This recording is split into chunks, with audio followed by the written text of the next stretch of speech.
नमस्कार। शाम के 4 बज गए हैं। आप सभी का स्वागत है। उम्मीद है आप सबको आवाज़ आ रही होगी।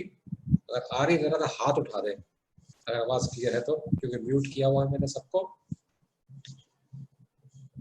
आज हमारा विशेष सेशन है। कल का जो सेशन था बड़ा ज्ञानवर्धक था, बड़ा ओजस्वी था, तो आज उसी क्रम में एक विशेष आयोजन किया गया है अपने अशोक सचदेवा जी के साथ। उन्होंने बड़ा हम उनका आभार प्रकट करते हैं कि उन्होंने हमारे लिए समय निकाला, एक दिन और का समय निकाला है और वो अपना ज्ञान हमारे साथ शेयर करेंगे। और इस कार्यक्रम को शुरू करने के लिए मैं सबसे पहले, जैसे हमारी परंपरा है, हम शुरुआत करना चाहेंगे सरस्वती वंदना से। तो पहले सरस्वती वंदना।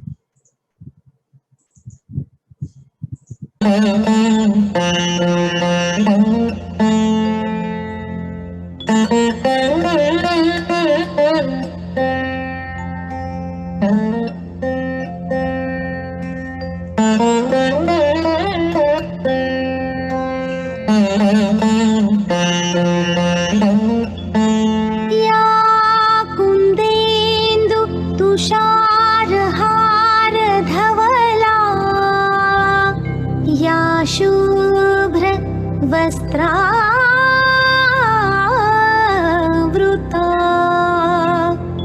या वीणा वरदण्डमण्डितकरा या श्वेत पद्मासना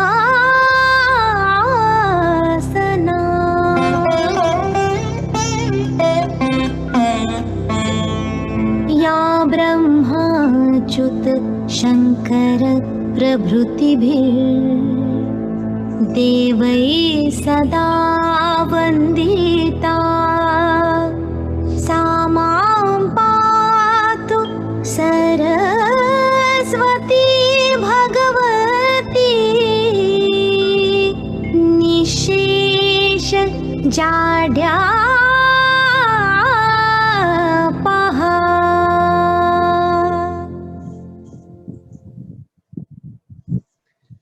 आप सभी का यूपी टैक्स बार की ओर से स्वागत है।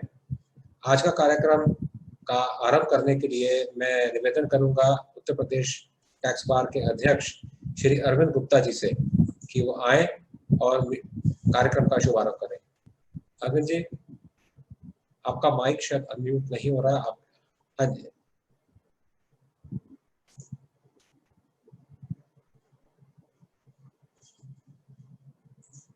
विक्रम जी। हाँ जी, हो गया, माइक हो गया। हाँ ठीक। सभी लोगों को सादर नमस्कार।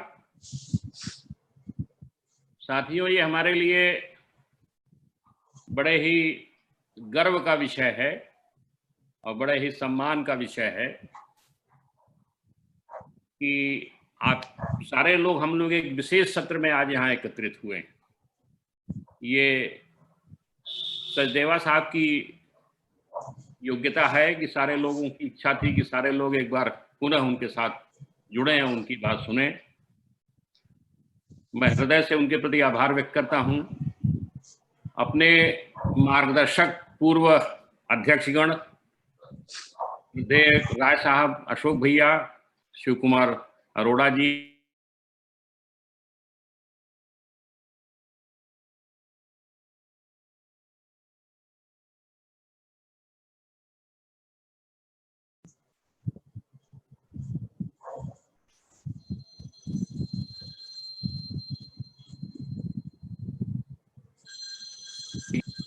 एक कमी आज भी हमको नजर आ रही है।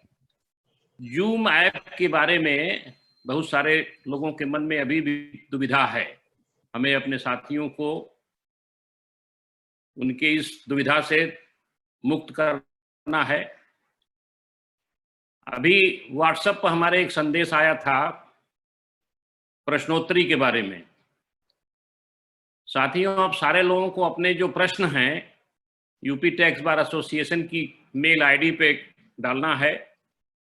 आप लोग चाहें तो मेल आईडी नोट कर सकते हैं। मैं बोल रहा हूं info@uptba@gmail.com। आप अपने प्रश्न इस पर डालें और सारे लोगों के प्रश्नों का उत्तर इसी मेल आईडी पर उपलब्ध रहेगा। हम ये चाहते हैं कि हमारे सभी साथी इससे अधिक लाभान्वित हों।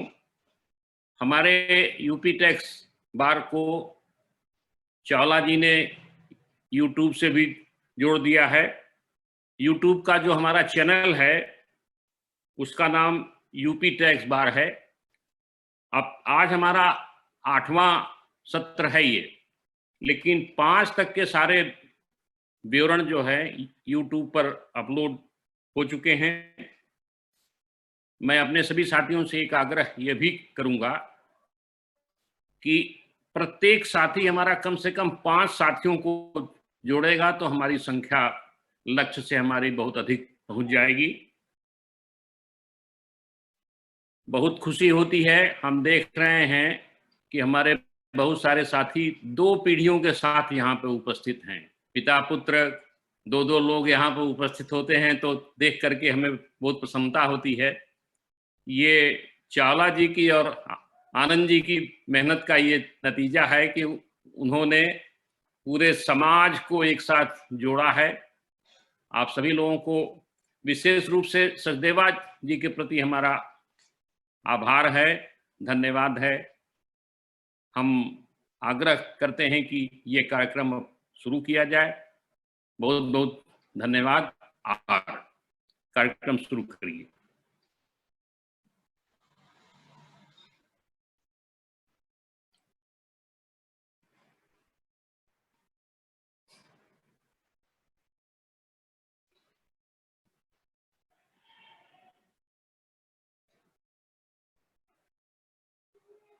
पीपीटी कमेंट नोट करेंगे, इसमें पढ़ेंगे, इसमें आ जाएगा पीपीटी। चलो ठीक है। आनंद सिंह जी से निवेदन है कि कृपया करके आए और आज का जो कार्यक्रम है पार्ट 2 उसका बारे में थोड़ा सा ब्रीफ करते हुए कार्यक्रम की शुरुआत करने का कष्ट करें। आनंद सिंह जी प्लीज। धन्यवाद विक्रम भाई, बड़े गौरव की बात है जैसा कि अध्यक्ष ने भी हमारे कहा कि हमें ये 2 दिन एक को सुनने के लिए, ये विक्रम जी की दूरदर्शिता थी कि जब ये प्रोग्राम चेकआउट हो रहा था तो एक दिन छोड़ के एक दिन लगाया गया। जैसे क्रिकेट में देखा है हम लोग एक रिजर्व डे रखते हैं वो, तो मैं समझता हूँ इसका यूटिलाइजेशन इन्होंने पूर्व में ही भान हो गया था, आभास हो गया था इनको कि जो है एक दिन हम रिजर्व रखें जिससे उनको सुनने की तारतम्य न बिगड़े। कम से कम हम उनको पूरा एक विषय पे जब सुन रहे हैं तो पूरा सुन रहे हैं। शायद यही बात थी विक्रम जी के दिमाग में। खैर वो आज पूरी तरीके से हमारे सामने है कि कल हमने जो सुना अशोक सचदेवा साहब को, मैं किन शब्दों में उनका आभार व्यक्त करूं, क्योंकि यह कि बहुत ही एक तरीके तार्किकता थी, व्यवहारिकता थी। एक एक विषय को उन्होंने उसका कोई पहलू, जैसे अरेस्ट के बारे में था, वारंट उसके बारे में था, तो इन्होंने पूरा एक एक सेक्शंस को लेकर के उसमें जो व्यवहारिक पहलू थे, क्योंकि उन्होंने खुद इसको फेस किया है, मेरे ख्याल से इनको इसलिए वो और ज्यादा बेटर बता पाए। जो ग्राउंड लेवल के हमारे ऐसे जो लोग यहाँ पर मौजूद हैं उनको इनकी बहुत ज्यादा जरूरत है और अधिक हम इस समय चाहते हैं आपसे। और इसमें काफी विषय है, विषय इतना लंबा है ये कि सही पूछिए तो हम बहुत थोड़े में समाहित करना मुश्किल है। सेक्शन 1670 जिस पे आपने लिया, मेन चीज जो थी सबके योग जानकारी की चीज है, सेक्शन 70 आपने लिया। सेक्शन 70 में कि उसमें एक बात जरूर कहना चाहूंगा, इंक्वायरी वर्ड आया था। I agree, in any inquiry, हम लोग इनकम टैक्स में भी देखते हैं कि 131 जो है, section 131, in any there must be, ये डायरेक्ट नहीं आप कर सकते किसी चीज के, there must be some inquiry pending before the proper authority. You can only avail section 70, directly नहीं ला सकते आप। There must be some pending proceeding under section, मतलब आपके पास कोई इंक्वायरी की प्रोसीडिंग होनी चाहिए पेंडिंग, उसके अंदर ही आप उनसे लिखित में ये मांग सकते हैं, बुला करके मांग सकते हैं जो इन्फॉर्मेशन आप चाहें। बड़ा डिटेल में आपने एक एक शब्दों की व्याख्या की है, वो बड़ी हमारे लिए फायदेमंद था। सेक्शन 69 भी हम आज विस्तार से सुनेंगे जरूर आपसे, क्योंकि आज हमारा यही 69 और 150 और 132 उसमें पनिशमेंट है, इसमें पावर टू अरेस्ट है। तो दोनों चीजें, सभी चीजें इंडिपेंडेंट हैं मेरे हिसाब से। मेरा ये कहना था कि एक सज्जन ने प्रश्न मेरे से यही किया कल कि क्या नाम है 70 जो है और 69 दोनों क्या साइमल्टेनियस हो सकता है एक ही सिटिंग में? तो मेरा विचार यही था कि शायद नहीं। आपके विचार भी इस पर हम जानेंगे जरूर कि क्या 70 की प्रोसीडिंग में ही वो 69 की प्रोसीडिंग ऑलरेडी ले रखी हो उन्होंने पावर, उनसे कमिश्नर से रीजन टू बिलीव जो कमिश्नर को पावर 69 में है, क्या वो अवेल कर सकते हैं उसी के बाद उसका फौरन? Mean time I think no, ऐसा नहीं होना चाहिए। नेचुरल जस्टिस का भी तकाजा, प्रोसीजर भी खैर आपको आमंत्रित कर रहा हूं इसी विश्वास से, उसी रफ्तार से, उसी डिटेल्स के साथ आप हमें जो है आज लाभान्वित करेंगे। जो इनलाइटेंड किया करके लिए बहुत बहुत धन्यवाद। धन्यवाद। धन्यवाद आनंद जी। अशोक जी आपका, सचदेवा जी आपका बहुत बहुत स्वागत है, पुनः स्वागत है आज के कार्यक्रम में पार्ट 2 के लिए। कल आपको मैंने अनम्यूट कर दिया है, एक बार ट्राई करेंगे। हेलो, आ रही है आवाज आपकी? ओके जी, डू आई म्यूट इट? पहले नहीं ठीक है, आपका ठीक है, बिल्कुल आपका बिल्कुल ठीक है। मैं तो सिर्फ आपसे ये कहना चाह रहा था, जैसे सिंघल साहब ने बात करी अरेस्ट की और पनिशमेंट की, तो कल के कार्यक्रम के बाद बहुत लोगों के टेलीफोन आए, चर्चा हुई, तो बहुत लोग ये पूछना चाह रहे थे कि सचदेवा जी हमें समझा रहे थे कि डरा रहे थे। तो मैं कहा भाई डरोगे तो कुछ समझोगे ना, जो पावर्स है जो इस तरह की है ये इनका समझना जरूरी है कि जीएसटी के अंदर कितना वाइड रैटिफिकेशन है, कितना बड़ा इसका इम्प्लीमेंटेशन है। और अभी तक तो जो हम लोग करते आए हैं जीएसटी में वो तो सिर्फ क्लरिकल वर्क करते आए हैं, कंप्लायंसेस करते आए, रिटर्न भर दो, कैसे भरना है, पोर्टल से लड़ते रहो, पोर्टल में कौन से कॉलम में जाएगा, कौन से कॉलम में भरा जाएगा, अरे गलती होगी इसे कैसे ठीक करेंगे, जो सारे क्लरिकल वर्क थे इसमें हम तब पूरा दिमाग लगा रहे थे।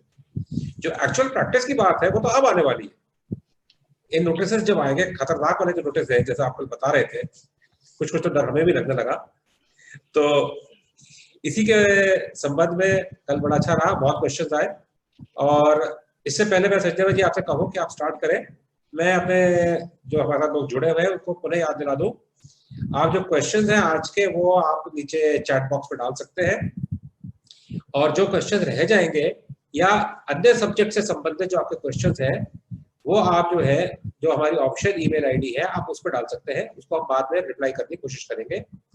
ऑफिशियल ईमेल आईडी जैसे अरविंद जी ने बताई थी वो है info@uptva@gmail.com, लेकिन वो उसके लिए है जो लंबे क्वेश्चन है और जो बाद में रह जाएंगे। यहाँ पे जो प्रश्न पूछे कृपया करके शॉर्ट में एंड टू द टॉपिक पूछे तो ज्यादा बढ़िया रहेगा। और इन्हीं शब्दों के साथ सचदेवा जी आपका पुनः स्वागत है, और आइए आज का कार्यक्रम शुरू करें। धन्यवाद। थैंक यू चावला जी, आपका बहुत बहुत धन्यवाद। आदरणीय अध्यक्ष महोदय श्री अरविंद गुप्ता एडवोकेट जी, श्री विक्रम चावला जी आप secretary, Shri Anand Singhal chairman legal cell, Shri Saurabh Singh Gahlot general secretary, and distinguished members of the UP Tax Bar Association and from other associations also. मैं आप सबका सबसे पहले थैंक्स करना चाहूँगा कि आपने मुझे एक अपॉर्चुनिटी, एक मौका दिया है आपके साथ रूबरू होने का, आपके साथ अपने विचार बांटने का। और सर्वप्रथम मैं देख रहा था जैसे हम जब भी कार्यक्रम शुरू करते हैं चावला जी हमें सरस्वती गॉडेस की वंदना की तरफ करके करते हैं। मन में विचार उठ रहा था, क्या सरस्वती वंदना केवल इन कार्यक्रमों के आयोजन से पहले ही करना है या इसको हम अपने जीवन में प्रैक्टिस में अप्लाई करें? ये प्रश्न आया, इसको कैसे अप्लाई कर सकते हैं हम?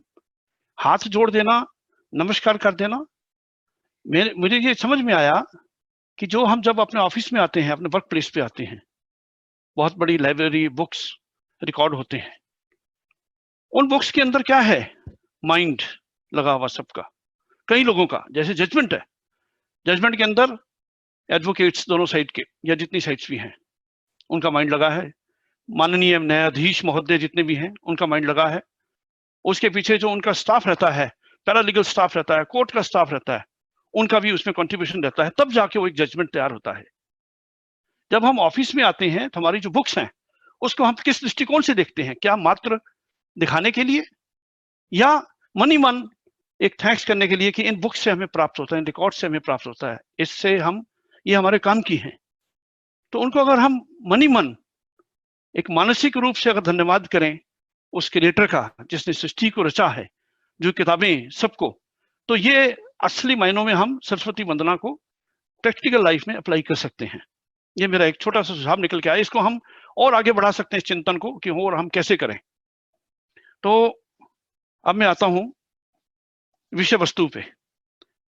सबसे पहले तो मैं बिंदु जो अभी श्री आनंद सिंघल जी ने उठाया, उसके बाद चावला जी ने भी उठाया है। आनंद सिंघल जी ने जो प्रश्न उठाया, चावला जी ने उसको रिटेट भी किया है कि section 7 exercise of powers by the authorities under the GST act under section 69 and 70 whether simultaneously both the provisions can be invoked।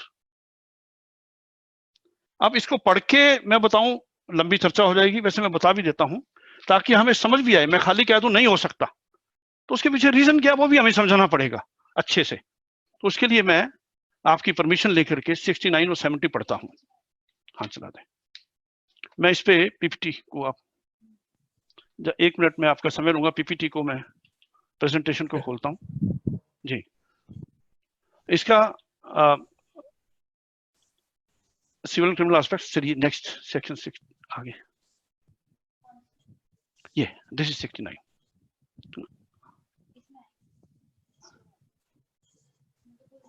69। हाँ आगे। With permission do I read the provisions. मैं पढ़ सकता हूं इन प्रावधानों को जो आपके सामने आगे पीपीटी पे। चावला जी जरा। बिल्कुल आ गए, जैसा आपको कंफर्टेबल लगे पढ़ना चाहे। सब मुझे सुन पा रहे हैं? नहीं, उसको समझने के लिए, क्योंकि प्रश्न बड़ा मौलिक उठाया गया, क्या 69 और 70 को हम साइमल्टेनियसली इन्वोक कर सकते हैं? जैसे मैंने कल कुछ आपको एग्जांपल्स भी दिए जो प्रैक्टिकल जो हुआ। सेक्शन 69 जो है, इसमें कमिश्नर को पावर दी है सब सेक्शन 1 में, where the commissioner has reasons to believe.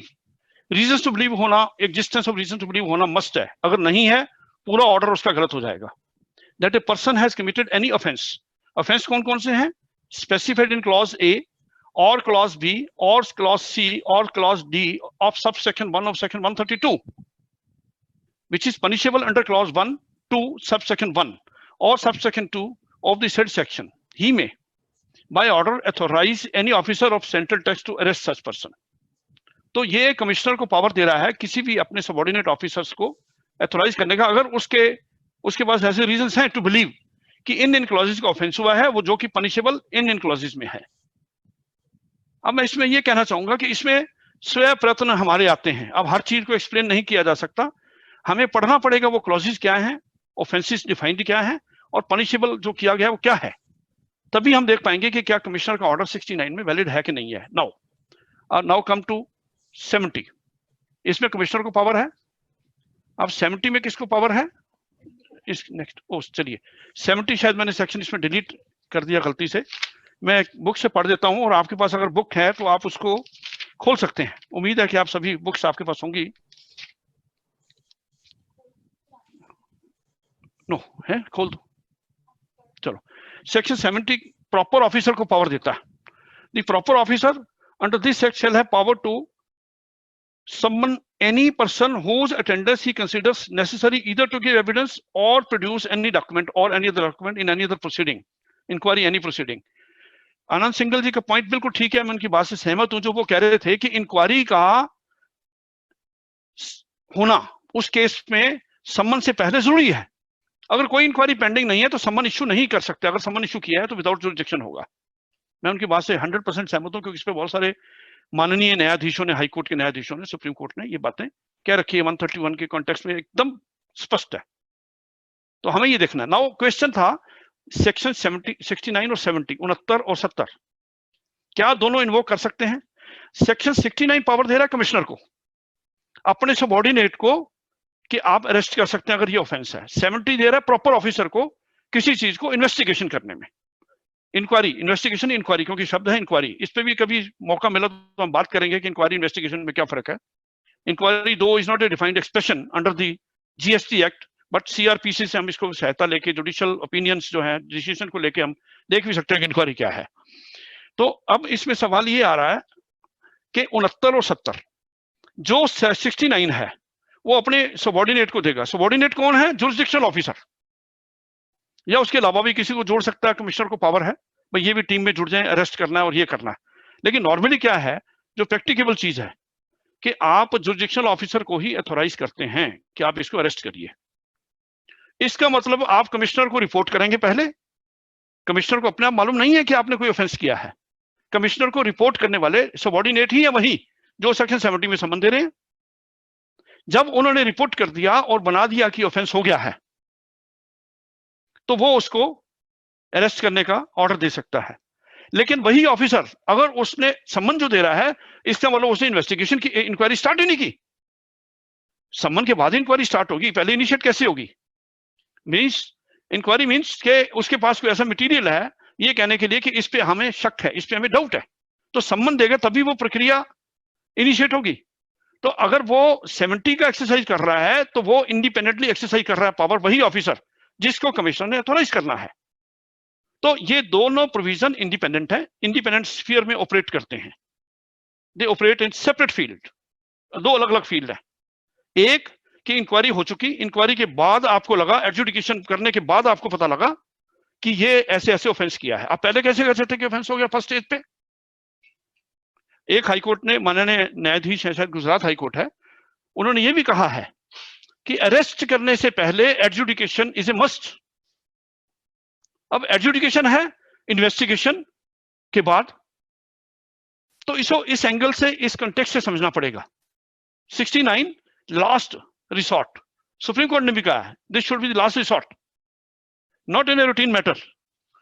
Routine manner में आप इसको अरेस्ट नहीं कर सकते किसी को, ये सुप्रीम कोर्ट ने बड़ा क्लियर अपने उसमें कहा है। तो इसको अगर ऐसे समझेंगे तो हमें बहुत क्लैरिटी हो जाएगी। सेक्शन 69 और 70 they operate in separate sphere, separate field. तो उसको आप इंटरमिक्स नहीं कर सकते कि दोनों को इकट्ठा कर दिया, उसको बुला दिया और उसको अरेस्ट कर लिया। कल मैंने अपने बात करते हुए ये कहा था बिल्कुल कि अगर आपने सम्मन दिया है, उसको टाइम भी दिया है, उसको पहले आप अरेस्ट कैसे कर सकते हैं? और अगर आप सम्मन देके अरेस्ट कर रहे हैं तो आप बहुत बड़ा बिट्रियल कर रहे हैं। आप इससे फ्रॉड ऑन द कॉन्स्टिट्यूशन, इससे फ्रॉड ऑन लॉ, क्योंकि आपका नियत ठीक, आपको पता है कि कमिश्नर ने ऑर्डर दे रखे हैं, फिर आप बुला रहे हैं उसको सम्मन में। क्यों? अगर कमिश्नर ने ऑर्डर कर दिया फिर सम्मन क्यों देंगे आप? सो इस तरीके से इसको अगर हम पढ़ के समझेंगे तो हमें बहुत अच्छी तरह से क्लैरिटी हो जाएगी। So I agree with the opinion, मेरे जो भाइयों ने कहा है कि ये दोनों अलग हैं। आनंद सिंघल जी ने भी, और भी मैंने जो सुना कि दोनों अलग अलग प्रोविजन है, उसको अलग अलग उसे परिप्रेक्ष्य में देखा जाना चाहिए। तो जो सेक्शन 70 है ये शुरुआत है, 69 जो है ये एंड है, दैट टू आफ्टर एडजुडिकेशन। ये मेरा ओपिनियन है, इंटरप्रिटेशन इसकी अगर हम देखें, इसकी व्याख्या अगर सही से देखें। नाउ चावला जी ने, मैं समझता हूं कि श्री आनंद सिंघल जी का मैंने आंसर कर दिया है। अगर नहीं कुछ रह गया हो तो वो कह सकते हैं नहीं या हाँ ठीक है। चावला जी ने भी एक क्वेश्चन उठाया है। एक तो उन्होंने ये कहा कि समझा रहे थे या डरा रहे थे। मैं आप भाइयों के साथ हूं और मैं समझता हूं कि कभी भी हम भाई आपस में, कभी ये हमारा ये रहा भी नहीं हिस्ट्री में, अगर बाहर की हम देखें कि एक वकील एक भाई दूसरे भाई को, कुलीग को डराए। कई दफा क्या होता है, किसी चीज को एक्सप्लेन करने के लिए, भाई मैं अपनी स्थिति को बयान कर रहा हूं, हो सकता है मैं गलत शब्दों का चुनाव कर लूं, उसमें गलत तरीके से समझा रहा हूं, लेकिन मेरे भाव को समझें। मैंने कल एक बात, उन्होंने ये तो कह दिया कि समझा रहे थे, डरा रहे थे, लेकिन मैं हाथ जोड़ के एक बात कहना चाहूंगा। मैंने ये भी कहा था कि हमें अपने सेफ गार्ड्स जो है, कॉन्स्टिट्यूशनल सेफ गार्ड्स, लॉ के अंदर जो सेफ गार्ड्स हैं, जो हमारे राइट्स हैं, एक मेरे भाई सब क्या बता भी रहे थे कि हमें राइट्स का पता लगा, सेफ गार्ड्स का पता लगा, तो वो सेफ गार्ड्स अगर पता है, कोई ताकत नहीं कि हम डर जाएं। हम डरते कब हैं? जब हमारी अवेयरनेस में वो चीज नहीं होती। तो आज मैं सोच रहा था कि आप लोगों से जब बांटूंगा, जनरल बातें और भी होंगी, तो मैं आज एक मेरी अध्यक्ष महोदय से बात भी हुई आज फोन पे, बहुत अच्छा लगा उनसे बात करके। तो उसमें मैं ये एक जो सबसे पहला, इसमें पीपीटी में करो, इंडेक्स पे जो सबसे पहला मैंने इसमें पॉइंट लिया है, अभी पीपीटी में आएगा फर्स्ट पेज पे, tax lawyers need to devote time and energy to study explore and assimilate constitutional principles. इसमें मैंने 3 शब्दों का इस्तेमाल किया है, स्टडी, एक्सप्लोर एंड एसिमिलेट। हम टैक्स लॉयर क्या समझते हैं कि हम जीएसटी एक्ट पढ़ लिया, यूपी सेल्स टैक्स एक्ट पढ़ लिया, यूपी वैट एक्ट पढ़ लिया, सीएसटी एक्ट पढ़ लिया, समझ लिया कि हमारा अध्ययन पूरा हो गया। आप में से जितने लोग भी आप इसमें हैं, कभी कॉन्स्टिट्यूशन भी बहुत पढ़ते होंगे। अगर हम कॉन्स्टिट्यूशन को पढ़ते हैं तो मैं अपने आप को नतमस्तक हो जाता हूं जिन्होंने कॉन्स्टिट्यूशन बनाया। हमारे जो कॉन्स्टिट्यूशन फ्रेमर हैं, संविधान के जो निर्माता हैं, 545 जितने भी उस वक्त कॉन्स्टिट्यूशन असेंबली के रहे होंगे, मुझे एग्जैक्ट नंबर इस वक्त याद नहीं है, उन्होंने अपना विवेकशीलता से एक हमारे संविधान की रचना की। उसमें सभी लोगों का फीडबैक मंगाया गया, सब डिस्कशन हुई, डिबेट्स हुई, उसके बाद बनाया गया। आज हम जो बैठे हैं, जो बातचीत कर रहे हैं, फ्रीडम ऑफ एक्सप्रेशन, आपस में विचारों का आदान प्रदान, तबादला ख्याल कर रहे हैं, ये बिकॉज ऑफ कॉन्स्टिट्यूशन हम कर रहे हैं। मैं हमेशा कॉन्स्टिट्यूशन को नतमस्तक हो जाता हूं, क्योंकि कॉन्स्टिट्यूशन ड्यूटीज भी देता है, उसके साथ हमारे राइट्स भी हैं और हमारे सेफगार्ड्स भी देता है। कल मैंने अपनी बात में जिक्र किया था, कोई भी पावर किसी भी स्टैट्यूट में, कोई भी स्टैट्यूट हो, उसको कॉन्स्टिट्यूशन के परिप्रेक्ष्य में देखना ही पड़ेगा। अगर हम जीएसटी एक्ट पढ़ते हैं, उसके साथ हम कॉन्स्टिट्यूशन को उस नजरिए से दोबारा पढ़ें। उससे मैं समझता हूं कॉन्स्टिट्यूशन में, जैसे कल हम आर्टिकल 21 की बात कर रहे थे, आर्टिकल 14 हमारा आर्बिट्रेरीनेस, अगर कोई आर्बिट्रेरीली ऑफिसर चल रहा है, उसको आर्टिकल 14 परमिट नहीं करता। सुप्रीम कोर्ट ने और माननीय हाई कोर्ट ने बहुत सारे केसेस में ये कहा है कि आर्बिट्रेरीनेस का रूल ऑफ लॉ में कोई स्थान नहीं है। हम देखते हैं कई दफा कोई अपॉर्चुनिटी नहीं देता, कई दफा कोई हमें कागज नहीं देता, पूरा एविडेंस नहीं देता और उसको लगा दिया, कर लीजिए, तो उसका अर्थ ये हुआ कि वो आर्बिट्रेरी फैशन में चल रहा है, जो कि कॉन्स्टिट्यूशन में परमिटेड नहीं है। लॉ में तो कहते हैं साहब चलिए आप अपील कर लीजिएगा, वो ठीक है, लेकिन उसमें देखिए हैरेसमेंट कितनी होती है। उसने अपना एनर्जी लगाया, ऑफिसर ने, हमने एनर्जी लगाया, उसको अपील रिट जिसमें भी हम जाएंगे, पैसा भी लगाया, जजेस ने भी अपना एनर्जी लगाया, फिर जाके कहा नहीं भाई ये तो आपने अपॉर्चुनिटी देनी चाहिए थी, आपको इनमें कॉन्स्टिट्यूशन प्रिंसिपल्स को आपने ध्यान में नहीं रखा, आपने इस तरह से ऑर्डर पास कर दिया। तो बहुत सारे प्रोविजंस हैं जो कि टैक्स रिलेटेड है कॉन्स्टिट्यूशन में, जिनको अच्छे से अध्ययन करने का जरूरत है। मेरे माइंड में सबसे जो मेन आर्टिकल है 14 के बाद अगर मैं बात करता हूं, आर्टिकल 265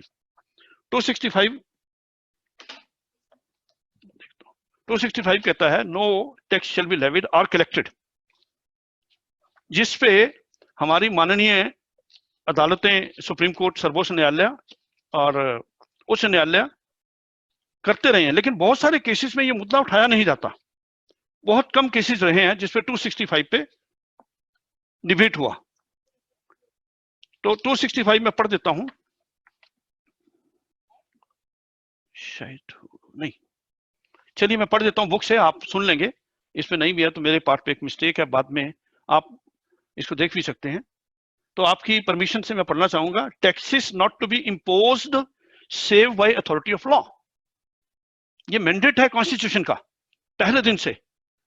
आगे कहता है no tax shall be levied और collected except by authority of law.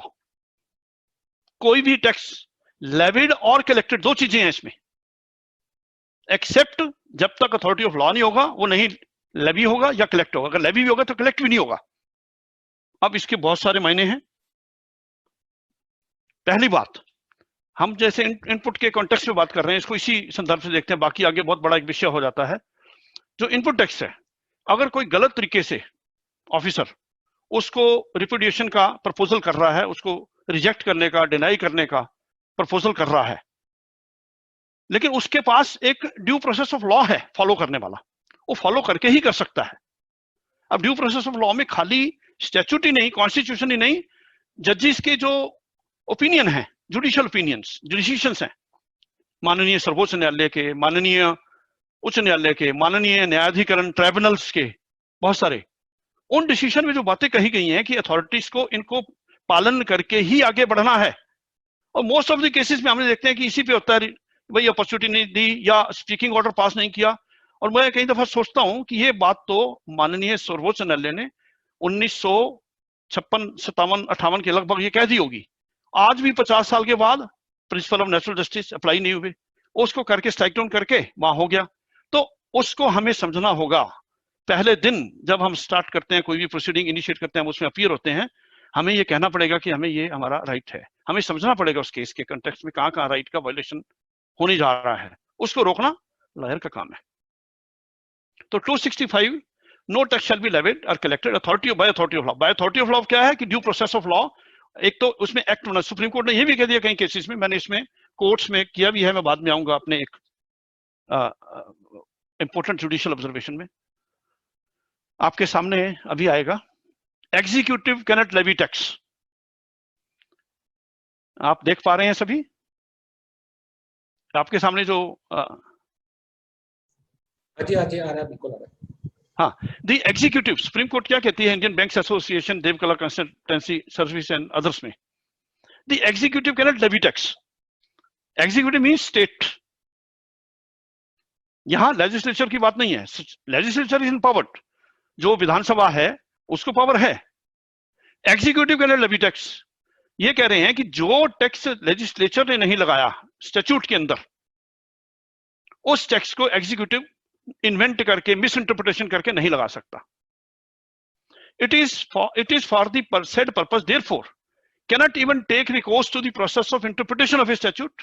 A statutory imposed must be definite, having regard to Article 265 read with Article 366(28) of the Constitution of India. Nothing is realizable as a tax or by way of recovery of tax or any action akin thereto, which is not permitted by law. A taxing statute must be construed reasonably. तो इन चीजों पे हमें ध्यान देना पड़ेगा। ये हमारे guiding principles होने ही चाहिए। इनको हमें हर चौथे दिन पढ़ना ही पड़ेगा। होता क्या है कि हम भूल जाते हैं, फिर हम कहते हैं डर गए, डर लग रहा है, क्योंकि हम ये याद नहीं रहते। अगर हम इसको अच्छी तरह से अपनी स्मरण, अपने माइंड में, अवेयरनेस में हम रखेंगे, तो हम डरने वाले नहीं है। वकील कभी डर ही नहीं सकता। वो वकील क्या है जो डर के? वकील जो है, इसका बहुत बड़ा रोल है। आप तो मेरे माननीय हैं, सभी समझते हैं। हम एज ए डिफेंस लॉयर, हम क्योंकि रेवेन्यू की प्रैक्टिस में हैं, तो ऑफिसर तो हमेशा कुछ ना कुछ अपने टारगेट्स को लेके, हेड ऑफिस के इंस्ट्रक्शंस को लेके, डायरेक्शंस को लेके, मिस इंटरप्रिटेशन को लेके, या किसी और कारण से जो भी हो सकता है, बायस्ड होकर के वो कह सकता है कि भाई मैं तो इसमें टैक्स लगाऊंगा। लेकिन हम बीच में रॉक की तरह चट्टान बन के खड़े हैं। नो, लॉ आपको परमिट नहीं करता। ये है। तो होना ये चाहिए कि डिपार्टमेंट को, बेंच को, वकीलों का रिस्पेक्ट और वकीलों को बेंच का रिस्पेक्ट, ये करना ही पड़ेगा। करते हैं हम, इसको और हमें बढ़ाना पड़ेगा। तो ये नेक्स्ट इसमें एक और है,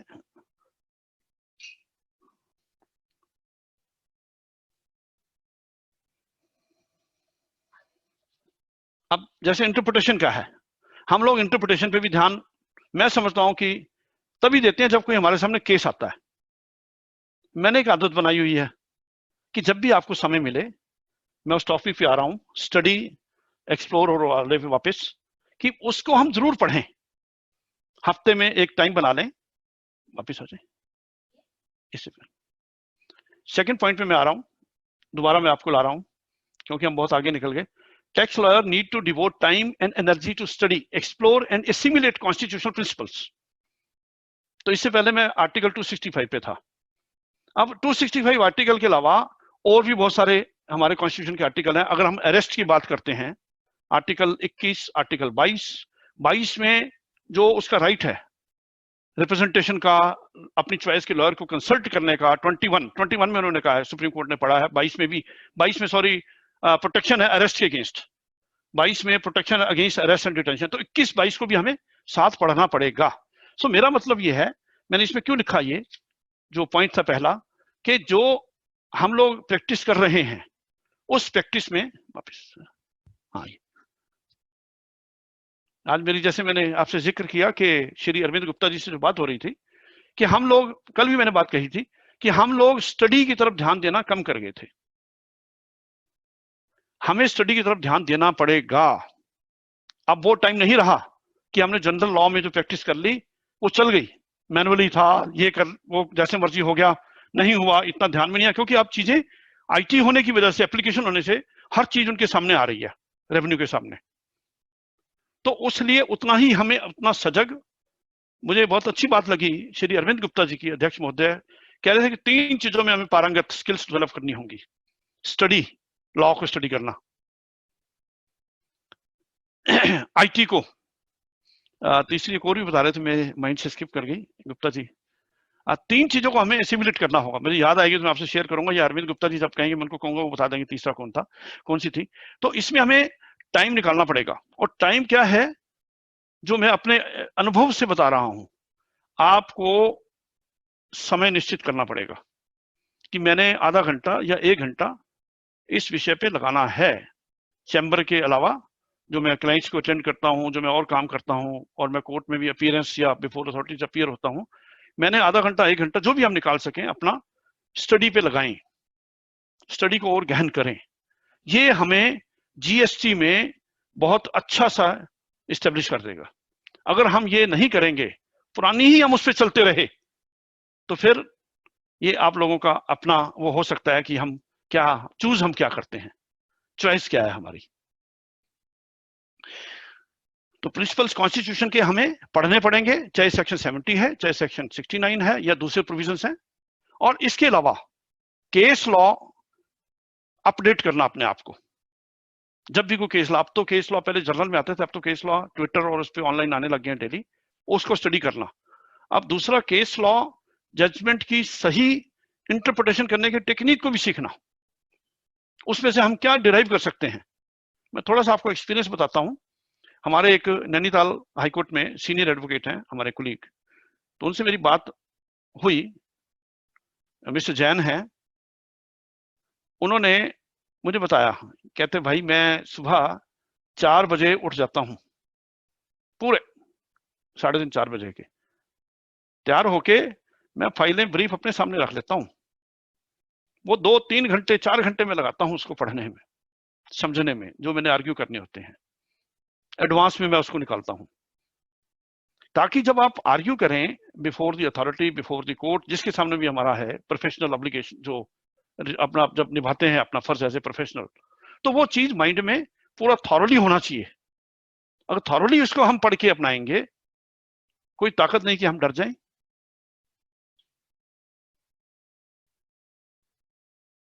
मुझे बहुत अच्छी लगी बात। हालांकि मैं सुबह 4 बजे तो नहीं मैं कह सकता उठ पाता, मैं 5 साढ़े 5 के करीब उठता हूं। और मैंने ये देखा, जब हम 5 साढ़े 5 बजे अध्ययन करते हैं, उस वक्त में जो हम सीखते हैं वो पक्की आपके अंदर, वो पक्का अच्छे तरह से, बहुत मजबूती से आपके अंदर बैठ जाती है बात, भूल नहीं पाएंगे आप उसको। तो हम समय निकालें, रेगुलर बनाएं कि हम अपना शेड्यूल, हमने ये पढ़ना है, हमने ये करना है। तो ये मेरी एक अपने स्व अनुभव की बात मैं आपसे शेयर कर रहा हूं, ताकि हम इस पे अच्छे से अपने जो प्रोफेशनल ऑब्लिगेशंस हैं उसको अच्छे से हम उसको डिस्चार्ज कर पाएं, अच्छे से हम निभा पाएं। अब मैं आगे बढ़ता हूं।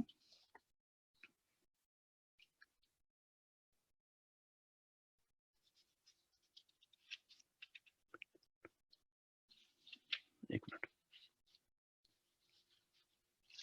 हाँ नेक्स्ट ये हो गया। इससे पहले एक जो और कोट रह गया था, बाद में आपसे मैं बांटना चाहूंगा, इंटरप्रिटेशन के मामले में जो मैं बात कर रहा था, करना इससे नेक्स्ट,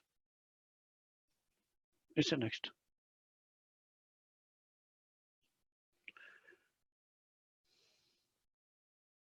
ये आपके सामने पीपीटी आ गया होगा। क्या लिखते हैं? Intention of legislature in A taxation statute is to be gathered from the language of the provisions, particularly where the language is plain and unambiguous. In a taxing statute, it is not possible to assume any intention or governing purpose of the statute more than what is stated in the plain language. It is the economic results sought to be obtained by making the provisions which is relevant interpreting a fiscal statute. Equally impermissible is an interpretation which does not follow from the plain, unambiguous language of the statute. Words cannot be added or substituted so as to give a meaning of the statute which will serve the spirit, the intention of the legislature. the statute should clearly and unambiguously convey the three components of the tax law. क्या component ना ये बहुत important है, इस पे और हम ज्यादा ध्यान देंगे. The subject of the tax, the person who is liable to pay the tax, and the rate at which the tax is to be levied. If there is any ambiguity regarding any of these ingredients in a taxation statute, then there is no tax in law. Then it is for the legislature to do the needful in the matter. Supreme court ने 2004 की अपने दो judgement 1999 का और 2004 में 99 क्या है Mathuram Agarwal versus state of Madhya Pradesh, 99 supreme court cases 667 Indian banks association and others versus Devkala consultancy service and others, 2004 2 revenue cases 840 851 page पे उन्होंने ये बातें कह रखी हैं.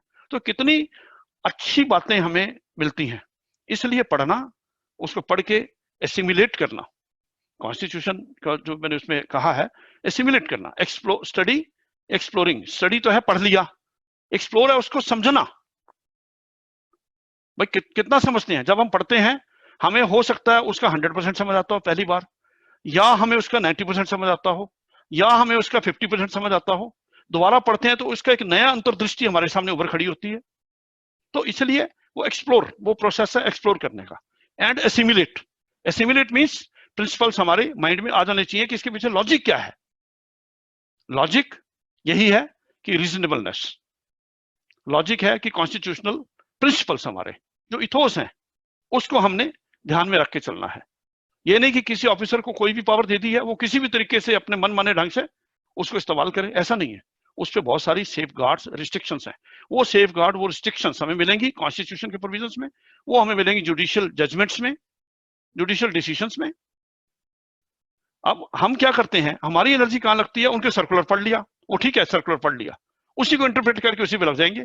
लेकिन उसके साथ साथ क्या वो circular in accordance with law है, क्या वो circular in accordance with provision of law, क्या जुडिशियल डिसीजंस के मुताबिक है जो कोर्ट्स ने बार बार कहा है कि सर्कुलर ये ऐसा होना चाहिए, ऐसा होना चाहिए, ऐसा होना चाहिए. तो ये सारी चीजें हमें सेल्फ एफर्ट, स्व प्रयत्न हमें लगाने पड़ेंगे, अध्ययन करना पड़ेगा. नेक्स्ट.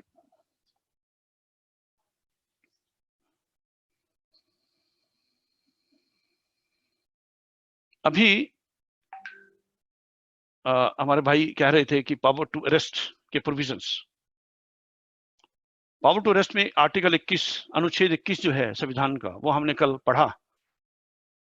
इसमें भी जो बात इंपॉर्टेंट है, खाली पढ़ लेना, मैं क्या समझ रहा हूं, नो पर्सन, ये मैंडेट है कॉन्स्टिट्यूशन का कि कोई भी व्यक्ति शैल बी डिप्राइव्ड, अपने अधिकार से वंचित नहीं किया जाएगा ऑफ हिज, कौन सा अधिकार, fundamental right, of his life और पर्सनल लिबर्टी, अपना जीवन और उसकी पर्सनल लिबर्टी.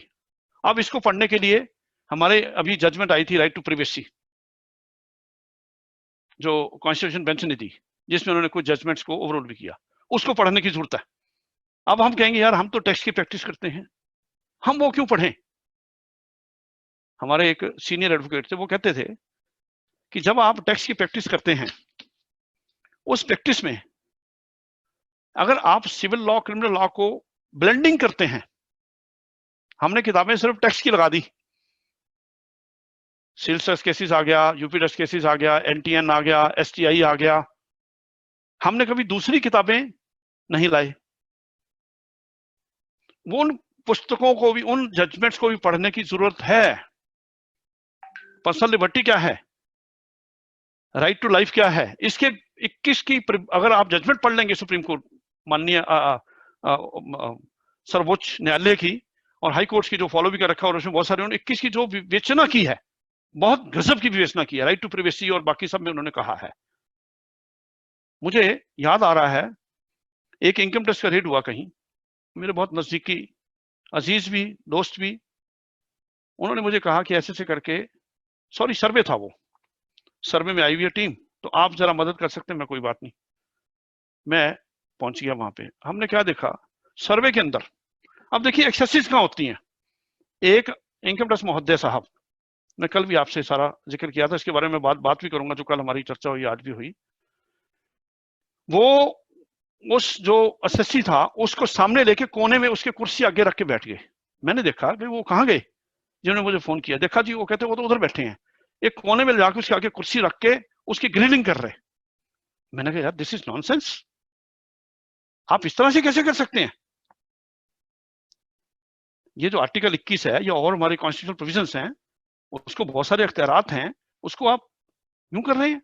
देन जो उनकी जो हेड आई हुई थी, मैम थे एक, किस कौन से लेवल के थे, डिप्टी कमिश्नर या जो भी थे, मैं उनके नोटिस में लाया, मैं किस तरह से आपके ऑफिसर कर रहे हैं और ये उचित नहीं है बिल्कुल भी, आप जबरदस्ती उससे निकलवा रहे हैं, ये आप करो, दबाव डाल रहे हैं। तो उन्होंने फिर उसको बुला के समझाया, ये बात हुई। तो एक छोटा सा मैंने बताया, तो हर चीज, हर एक्शन में, हर केस में हमारा एक रोल है लॉयर्स का, उस रोल को हमें समझना होगा। समझने के लिए हमें ये सारा अध्ययन करना पड़ेगा, ये सब समझना पड़ेगा, ये टाइम लगाना पड़ेगा। जीएसटी में ऐसी ऐसी चुनौतियां, अभी तो हम खाली 2 की बात कर रहे हैं, इतनी चुनौतियां आने वाली हैं, इतनी चुनौतियां आने वाली हैं, इतना काम, हमें टाइम नहीं मिलेगा किसी को भी, आप सब में से, मैं ऐसा मान रहा हूं, जो मैं विजुअलाइज कर पा रहा हूं। तो वो चुनौतियों को फेस करने के लिए एकजुटता, कुछ डिसिप्लिन जो मैं आपसे कर रहा हूं वो, और अपनी उसको स्किल्स को डेवलप करना पड़ेगा। चावला जी अभी जो कह रहे थे कि कंप्लायंस, ठीक बात है, कंप्लायंस भी एक इंपॉर्टेंट पार्ट रहता है, कंप्लायंस भी ठीक है, लेकिन जो रियल एडवोकेसी है, मुझे एक जस्टिस इलाहाबाद हाईकोर्ट के थे साहब, उनका मैं नाम नहीं याद आ रहा, उन्होंने एक दफा यूपीटेक्स बार एसोसिएशन को शायद कॉन्फ्रेंस में एड्रेस किया, वो यूपीटेक्स केसेस में आया भी था उनका स्पीच, शायद वो टेक्स्ट बैकग्राउंड से उनका रहा होगा, नाम नहीं मुझे याद आ रहा, जब नाम याद आएगा आपसे मैं शेयर भी करूंगा। उन्होंने लिखा था रियल एडवोकेसी क्या है टेक्स्ट में, वो कहते हैं there is a demand, there is an order passed by the authority competent authorised under the law, and आप रिकवरी को लीगल तरीके से रोक पाते हैं, दैट इज रियल एडवोकेसी। अब वो कैसे, वो बहुत सारी उसमें है पॉइंट्स हैं, जैसे सुप्रीम कोर्ट ने इनकम टैक्स के कॉन्टेक्स्ट में कहा कि जब तक service of demand notice valid नहीं है तो आप रिकवरी कर ही नहीं सकते। एक केस में कहा था कि एक डिमांड निकाली उन्होंने ओरिजिनल ऑर्डर में, और एपेलेट अथॉरिटी ने उसको रिड्यूस कर दिया, डिमांड को रिड्यूस जब हुई तो रिड्यूस्ड अमाउंट का डिमांड नोटिस सर्व नहीं हुआ। वो कह रहे थे service of a valid demand notice upon the assessee was a condition president for initiating recovery proceedings, it was without jurisdiction. तो ये बहुत सारी जो चीजें हैं, ये उन्होंने बहुत अच्छे तरीके से, हमारे जो माननीय न्यायाधीश जितने भी जजमेंट्स आती हैं, बहुत अच्छे तरीके से वो उसकी इंटरप्रिटेशन करते हैं। बट हमें टाइम ना होने की वजह से, हम पढ़ने की ना वजह से, हम उन चीजों को याद नहीं रखा, निकल गया।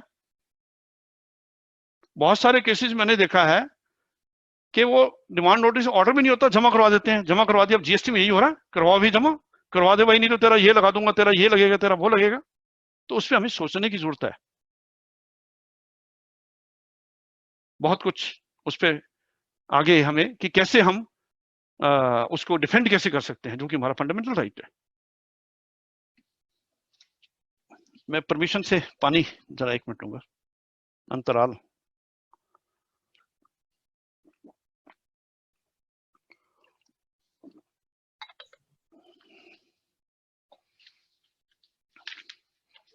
राजस्थान हाईकोर्ट, आप में से शायद बहुतों ने ये पढ़ा होगा, कल राजस्थान हाईकोर्ट में क्या हुआ।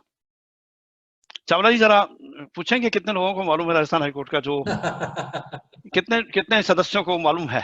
मैं उस पर एक थोड़ा सा बात भी करना चाहूंगा वापस मुड़ करके, क्योंकि थोड़ा सा एक जाके हमें एक लेटर, हाँ जी जरा इनसे जरा पूछेंगे, आप पूछेंगे आप? हाँ आप मेरे को 1 मिनट देंगे, मैं अभी पोल डालता हूँ उस पे। हाँ हाँ प्लीज, मैं वेट कर रहा हूँ। एक आपसे और क्वेश्चन आ रहा है इस बीच में, अर्जुन गोस्वामी वाले केस का कल का जी, अगर आपको ध्यान, उसका भी चर्चा कर लीजिए। सुधीर कुमार अग्रवाल नहीं, जो अपीयरेंस ऑफ लॉयर, बट चलो करते बहाना, आप अपना फ्लोर रखिए, अपना फ्लोर रखिए। हाँ नहीं आप बताइए, कोई बात नहीं, मैं मुझे कोई इश्यू नहीं है मेरे लिए। अर्नब गोस्वामी वाला भी केस हुआ है सुप्रीम कोर्ट में कल, अगर आपने पढ़ने हाँ हाँ हाँ हाँ हाँ, जो एफआईआर वाला, यस यस यस, हाँ हाँ, जिसमें स्टे किया उन्होंने एक में। यस यस जी चलिए प्लीज आप करिए। हाँ नहीं चलिए कोई बात नहीं, आप प्रश्न रखेंगे तो उसमें मैं तो जो मेरी समझ होगी मैं जरूर आपसे शेयर करूंगा। हाँ अब ये आपने इसमें जो यूनिफॉर्म की बात आई थी, जो डेकोरम की बात आई थी, कोर्ट डेकोरम की, राजस्थान हाई कोर्ट ने जो उस पर अपना जुडिशियल ऑर्डर में उसको लिखा है, जिसमें उन्होंने लिखा है कि इनर वेस्ट जो पहना हुआ था एडवोकेट महोदय ने, जब उनको कॉल किया गया कॉन्फ्रेंस कॉल के लिए एड्रेस करने के लिए, तो he was found wearing banian inner vest, तो he was not properly uniform, therefore case अर्जन कर दिया। तो ये बहुत बड़ा मैं समझता हूं कि हमें चिंतन के लिए चीजें हैं, हमारे आत्मचिंतन के लिए। क्या हम अभी हम जो सरस्वती वंदना की बात पे मैं फिर वापस आता हूं, जब हम सुनते हैं क्या उसमें पूर्ण रूप से उपस्थित होते हैं? क्या हम उतने ग्रहणशीलता पात्रता अपने अंदर उस भाव से लाते हैं? जितनी लाएंगे उतनी समझ में आएगी, ये पक्का है, ये मेरा एक अनुभव है, स्व अनुभव। लेकिन जब हम किसी चीज को भी सुनने या करने जाते हैं तो मन में एक रिस्पेक्ट, एक ऑनर का भाव, मान लीजिए हम कोर्ट के सामने अपीयर हो रहे हैं तो हमें एक बहुत मेजेस्टी ऑफ लॉ, एक कोर्ट का बहुत बड़ा एक हमारा हर आदमी वो करता अपना हेड कोर्ट के सामने अपना नतमस्तक होता है, वो इसलिए क्योंकि वो इंसाफ करने वाले सुप्रीम अथॉरिटी है। तो जब वहां जाएंगे तो हम एक हमारा आचार व्यवहार, हमारा एडजस्ट करने का तरीका, ये वही उसी स्तर का होना चाहिए। तो इंसाफ की क्वालिटी अपने आप वो निखर के आएगी। तो जो कल वो आया है वो हमारे लिए, मैं उस पर चिंतन कर रहा था कि हमें अपने में क्या क्या सुधार करना है जब हम कोर्ट में जाते हैं, जब हम कोई भी एज प्रोफेशनल हम है ही हैं, तो हमें क्या क्या करना है। पंजाब हरियाणा हाई कोर्ट में एक मैं किस्सा भी आपसे करता हूं डिस्कस, सीनियर एडवोकेट थे, उन्होंने अपने जूनियर को रिक्वेस्ट कर दी कि एडजर्नमेंट के लिए, डिवीजन बेंच था कि एडजर्नमेंट के लिए रिक्वेस्ट कर देना।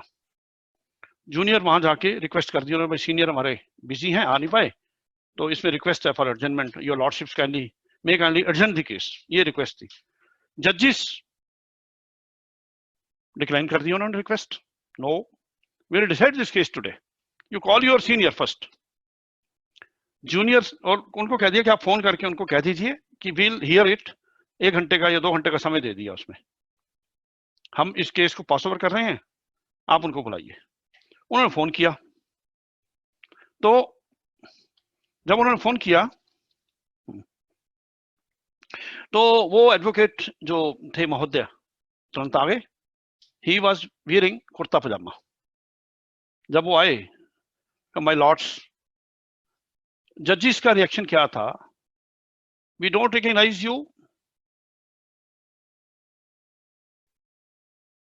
There is no lawyer before us, we won't entertain your request at all. अब उसके पीछे देखिए क्या हालात रहे होंगे मुझे नहीं पता लेकिन एक जो डेकोरम है, एक जो गरिमा है, उसमें काफी विवाद हुआ, तो उसको बनाना हमारा कर्तव्य है, हमें अपने अंदर उसको जगाना होगा। नाउ मैं आगे बढ़ता हूं पावर ऑफ अरेस्ट के ऊपर, जो कल हमारी बात हुई थी। पावर ऑफ अरेस्ट में सेक्शन अनुच्छेद 22 आर्टिकल 22 ऑफ द कॉन्स्टिट्यूशन बहुत इंपॉर्टेंट है, ये पढ़ लीजिएगा। इसमें हमारे बहुत सारे सेफ गार्ड्स दिए गए हैं, क्या क्या किस ग्राउंड पे कैसे होगा, और सेफ गार्ड 69 में भी है हमारा सेक्शन 69 जो हमने पढ़ा है, मैंने जो आपसे पहले डिस्कस किया है कि वो ऑफेंस होने चाहिए, सेटिस्फेक्शन होनी चाहिए, रीजन टू बिलीव होना चाहिए। उसके अलावा ये सेक्शन आर्टिकल 22 भी साथ पढ़ना पड़ेगा, हमें एकदम समझ में आ जाएगा कि हम क्या क्या सेफ गार्ड बना लें, बना के रख लें हैंडी अपने पास, कल को कोई भी केस आता है तो पता है भाई ये चीज है, वही कहना है। चलिए हाँ, अब इसके बाद है प्रोसिक्यूशन, जो कल मैं इस पे डिटेल में नहीं जा पाया। ये उससे पहले हम इन ब्लॉकिंग ऑफ इनपुट टेक्स्ट कर देते हैं, वो सबसे लास्ट में था। हाँ रूल है ये तो, जिसमें ब्लॉक करने का मेरे पास एक क्वेरी भी आई थी कि ब्लॉक करने से पहले क्या अपॉर्चुनिटी देना अनिवार्य नहीं है। आपके सामने 86 सेक्शन, ये रूल है, not section, because rule insert किया था 164 की पावर्स को एक्सरसाइज करके, जो नोटिफिकेशन आई थी दिसंबर में। ये गलती से कहीं सेक्शन लिख दिया, इसको रूल पढ़ा जाए। commissioner or an officer authorized by him in this behalf not below the rank of an assistant commissioner having reasons to believe, again reasons to believe. अब reasons to believe के ऊपर बहुत सारी अथॉरिटी, सबसे ज्यादा authorities मैंने देखा income tax में आई, कैल्विनेटर के केस में, सेट और भी बहुत सारे केसेस में रीजन टू बिलीव क्या है। लक्ष्मणी दास वाले केस बहुत सुंदर सुंदर उन्होंने बातें कह रखी हैं, रीजन टू बिलीव क्या है। अगर रीजन टू बिलीव एब्सेंट है उस केस में तो उसका पूरा action without the authority of law है। That would be violative of article 265 of the Constitution because it said no tax shall be levied or collected except by authority of law. Reason to believe that credit of input tax available in electronic cash ledger, credit ledger, has been fraudulently availed of or is ineligible in as much as credit of input tax has been availed of on the strength of tax invoices or debit note or any other document issued by so and so, so and so. Next क्या है इसमें? पूरा नहीं है ये। Next page. इसका और next part नहीं है। Sorry. हाँ, for reasons to be recorded in writing, again एक और इसके ऊपर उन्होंने एक ब्रेक लगा दिया यहाँ। For reasons to be recorded in writing, not allowed debit of an amount equivalent to such credit in electronic cash ledger or for discharge of any liability under section 49 or for claim of any refund of any unutilized amount. वो उसको utilise नहीं कर सकता, उसको block कर देंगे। अब इन्होंने ब्लॉक का शब्द तो लगा दिया। मेरे हिसाब से जो मेरा ओपिनियन कहता है, ये ब्लॉक वर्चुअली क्या है, this is repudiation, this is denial of input tax credit. अब रूल 86 जो बनाया इन्होंने 164 की पावर को एक्सरसाइज कर लिया। This rule in my humble opinion is inconsistent with section 164। 164 की अगर इंटरप्रिटेशन करे कोर्ट जब भी होगी तो 86A जो रूल है, it travels beyond the scope of section 164। ये एक डिबेट का इश्यू बनेगा कोर्ट्स के अंदर। तो मेरी इसमें सबमिशन है कि कोई भी लॉ, ये भी लॉ सेटल्ड है कि कोई भी action by any quasi judicial authority, any authority, any court which has civil consequences, जिसके परिणाम हो रहे हैं, जिससे आपका कोई राइट इन्फ्रिंज हो रहा है, आपका right is sought to be taken away, उसमें आपने उसको अपॉर्चुनिटी देनी है। वो स्टैट्यूट कहता है तब भी, अगर नहीं कहता तब भी। कोर्ट्स ये कहती हैं कि क्योंकि अगर रूल या सेक्शन के अंदर उस प्रिंसिपल ऑफ नेचुरल जस्टिस की एप्लीकेशन को एक्सक्लूड नहीं किया गया है तो उसमें प्रिंसिपल ऑफ नेचुरल जस्टिस की रिक्वायरमेंट को पढ़ा जाएगा, चाहे उसमें वो शब्द नहीं भी लिखे, क्योंकि लेजिस्लेचर ने ये नहीं लिखा कि इसमें principle of natural justice apply नहीं होगा। अगर वो लिखते फिर हो सकता था, लेकिन उसमें भी फिर कोर्ट देखेगी अगर लिखा हो इसमें भाई रिक्वायरमेंट नहीं है कोई नोटिस या अपॉर्चुनिटी नहीं देने की, तो कोर्ट में वो चैलेंज होगा। तो कॉन्स्टिट्यूशनल पर्सपेक्टिव से देखेंगे क्या ये रूल या सेक्शन वैलिड है या नहीं है। एक और इसका एस्पेक्ट है जो रूल 86, रूल अभी जो हमने एग्जीक्यूटिव वाला पढ़ा, एग्जीक्यूटिव कांट लेवी टैक्स, ये एक्शन स्टेट का, सेंटर और स्टेट का, गवर्नमेंट का। 86 को इन्होंने इंसर्ट कर दिया। तो सेक्शन तो 164 है, सेक्शन में कोई स्पेसिफिक पावर नहीं दी ब्लॉक करने की, क्योंकि गुजरात हाई कोर्ट ने वेलियर्स इंडस्ट्री में ये होल्ड किया कि ब्लॉक नहीं कर सकते आप। उसमें अटैचमेंट का भी इशू था और भी प्रोविजनल वो सारी चीजें थी, इशू हुए। एक one of the issue before the honourable court Gujarat high court was कि क्या ये ब्लॉक जो किया है वो ठीक है, वैलिड है, उन्होंने उसको स्ट्राइक डाउन कर दिया, नहीं। और इसमें जो क्वेश्चन भी आया था मेरे पास, एक हमारे सदस्य जो हैं हमारे कोलीग हैं, नाम मुझे पता नहीं, तो अपॉर्चुनिटी देना इज ए मस्ट।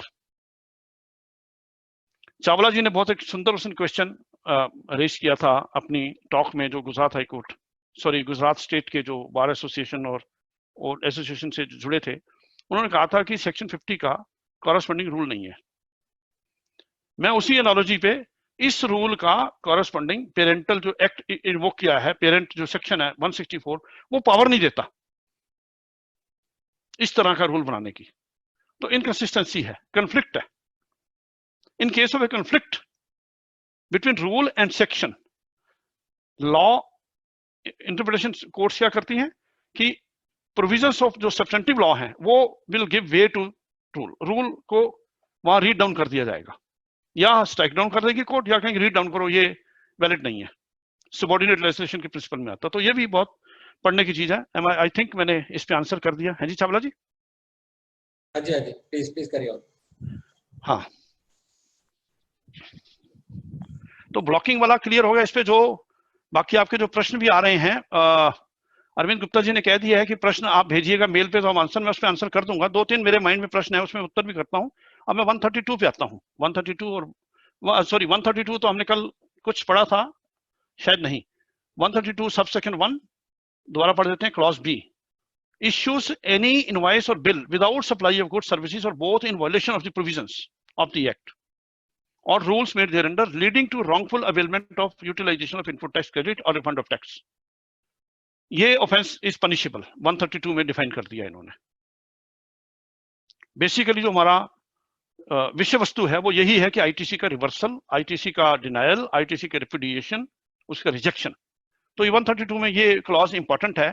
इसके आगे जो क्लॉज है प्रोसिक्यूशन क्रिमिनल एस्पेक्ट से अगर हम देखें 134 और 5, ओ अच्छा सॉरी, इसमें 2 प्रोविजन है सेक्शन 134 135। इसमें मैंने ऐड नहीं कर पाया, मुझे बताया गया। मैं बुक से पढ़ देता हूं, आपके पास अगर बुक्स हैं तो आप ले सकते हैं, तो मैं पढ़ूंगा तो आप सुन भी सकते हैं उसको।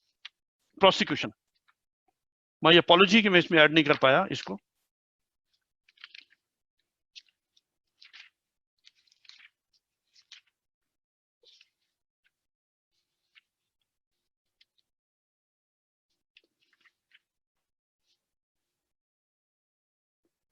वन 134 जो है कॉग्निजेंस ऑफ ऑफेंसेस।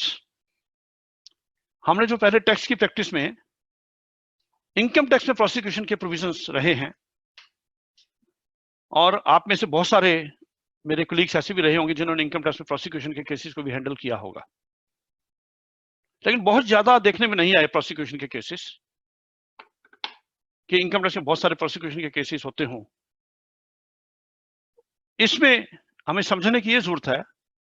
हम समझते हैं कि क्योंकि लॉ में हमने सीआरपीसी का पढ़ा था कि कॉग्निजेंस मजिस्ट्रेट देता है किसी ऑफेंस का, उसके प्रोविजन है, गवर्निंग प्रोविजन, उस पर हम नहीं जाएंगे क्योंकि लंबा हो जाता है। 134 कॉग्निजेंस ऑफ ऑफेंसेस कहता है। 135 presumption of culpable mental state है, उस पर बाद में आएंगे। 134 सेज, पढ़ो जी, आपसे इजाजत लेना चाह रहा हूं पढ़ने की, पढ़ूं? हाँ प्लीज करिए। हाँ, no court shall take cognizance of any offence punishable under this act or the rules made thereunder except with the previous sanction of the commissioner, and no court inferior to that of a magistrate of the first class shall try any such offence। तो competence की पहली बात करता है कि first class magistrate होगा, उससे below magistrate इसको कॉग्निजेंस नहीं ले सकता। जो कॉम्पिटेंट कोर्ट है वो फर्स्ट मजिस्ट्रेट है। दूसरी, sanction by commissioner, sanction order pass होना, उस ऑर्डर का एग्जिस्ट करना, वैलिड, वो जरूरी है। वो अपीलेबल नहीं है, अपील के प्रोविजन में भी आज मैं देख रहा था, that order is not appealable. वो that can be high court में 482 में जो हम इनहेरेंट पावर इन्वोक करके उसमें चैलेंज भी कर सकते हैं। तो बेसिक जो इसका बेसिस है वो है previous sanction of the commissioner. Commissioner का सैंक्शन होना चाहिए, तो कोर्ट मजिस्ट्रेट जो है उसका संज्ञान ले सकती है और उसमें नोटिस करके बुला सकती है कि आइए जी आपके खिलाफ ये केस है। ये कंप्लेंट की फॉर्म में होगा। किसी भाई ने प्रश्न ये भी किया था, क्या ये एफआईआर करवाना जरूरी है उसमें जीएसटी ऑफिसर के लिए? नहीं, एफआईआर का रूट नहीं है इसमें। सीधा कंप्लेंट आप फाइल करेंगे मजिस्ट्रेट के pass on the basis of the facts.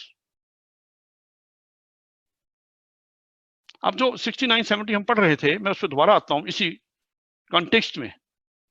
आपने समन दिए, आपने बुलाया, अभी आपने इंक्वायरी कंप्लीट नहीं की और आपने अरेस्ट कर लिया। अरेस्ट करते ही आपने कंप्लेंट फाइल कर दी, क्योंकि कंप्लेंट फाइल करनी पड़ेगी। अरेस्ट करके उसको पेश भी करना पड़ेगा मजिस्ट्रेट के पास, उसे जुडिशियल कस्टडी के लिए वो भी लेना पड़ेगा। तो जब आप कंप्लेंट फाइल करते हैं, कंप्लेंट में आप पहले ही दिन at the very initiation of the inquiry proceedings under section 70 कैसे कह सकते हैं कि इसने ऑफेंस किया? आपने तो अभी इंक्वायरी नहीं की, आपके पास तो कोई एविडेंस ही नहीं आया, अभी आपने कोई शोकाज नहीं दिया, आपने कहीं होल्ड नहीं किया, तो आप स्टेट वे प्रोसिक्यूशन पे कैसे आ सकते हैं? तो उसलिए उस एंगल से भी हम सेक्शन 69 और 70 को समझ सकते हैं कि 70 का इन्वोक होगा, 69 का इन्वोक होगा, दोनों इकट्ठे नहीं हो सकते। और 69 तो बहुत बाद की स्टेज है।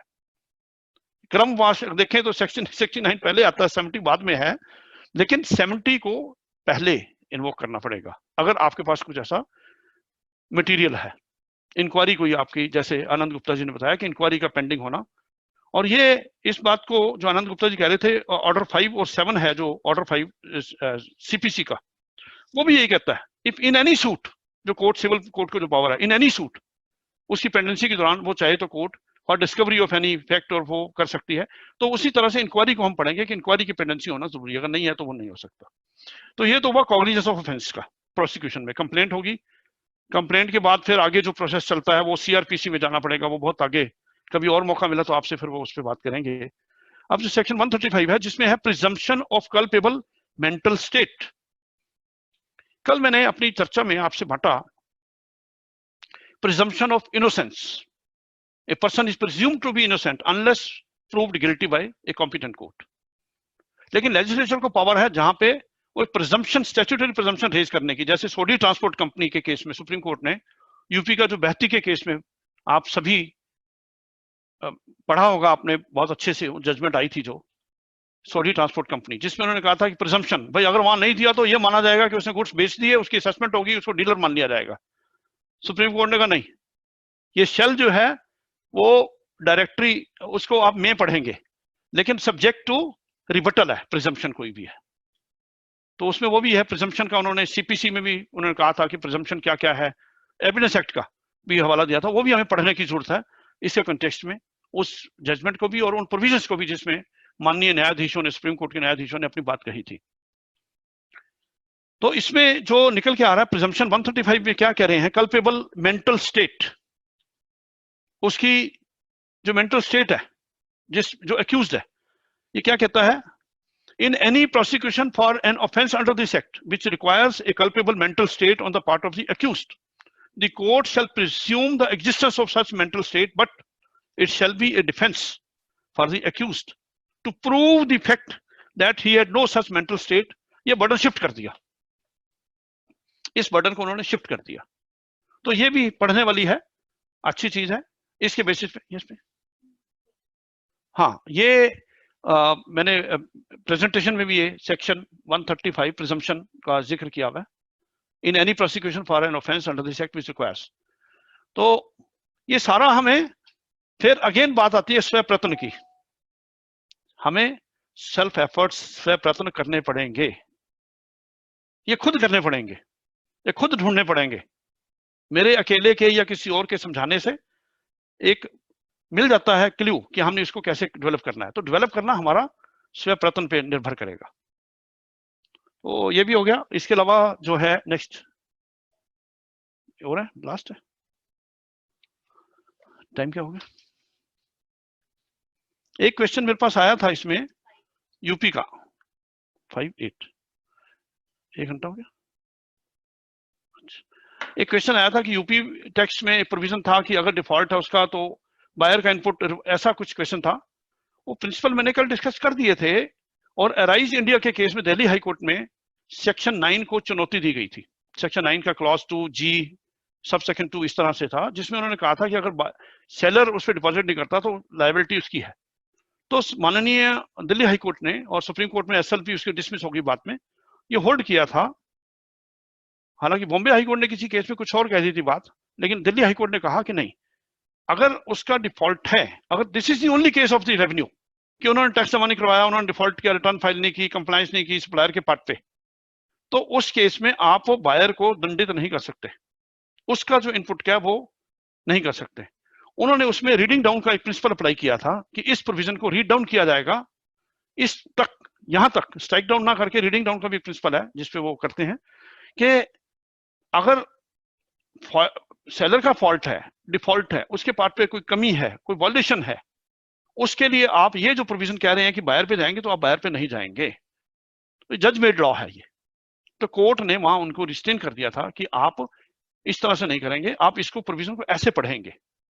तो वो प्रिंसिपल जैसे मैंने कल क्लैरिफाई किया, आपसे बांटा, वो प्रिंसिपल जीएसटी एक्ट में भी लागू होगा। अगर कोई प्रोविजन है कि उसने नहीं दिया, ये वो कह रहे थे जीएसटी में ऐसा है, अगर कोई ऐसे प्रोविजन है तो वो अनकॉन्स्टिट्यूशनल है। दोज प्रोविजंस चैलेंज होते, इन माय ओपिनियन, मेरा एक ओपिनियन है, और कल को कोर्ट्स क्या करते हैं, लेकिन मैं आई एम होपफुल कि these kind of provisions will not stand the test of scrutiny in the courts। लेकिन यहां समझने की ये जरूरत है कि क्या केवल यही ग्राउंड है कि सप्लायर ने ये वायलेशन किया है लॉ का, या कोई और ग्राउंड है, या फेक बिलिंग का ग्राउंड ले रहे हैं, जिसे फेक बिलिंग, मैं कहता हूं कि फेक बिलिंग शब्द ठीक नहीं है, या वो कह रहे हैं कि tax invoice without supply of goods है, debit note without supply of goods है। तो ये हमें समझना होगा उसको, ये हमें खुद ही उस पर मनन चिंतन करके ही हमें पता लगेगा इसकी लीगल पोजीशन, तो फैक्ट्स पे डिपेंड करती है। तो एक मोटा मोटे तौर पे मैंने आपसे शेयर कर दिया कि ये बनता है। नाउ अब मैं कल के प्रोस्पेक्टिव पे आना चाहूंगा। कल जो हमारी डिस्कशन हुई और आज भी जो डिस्कशन हुई है, उसके बारे में मैं आपसे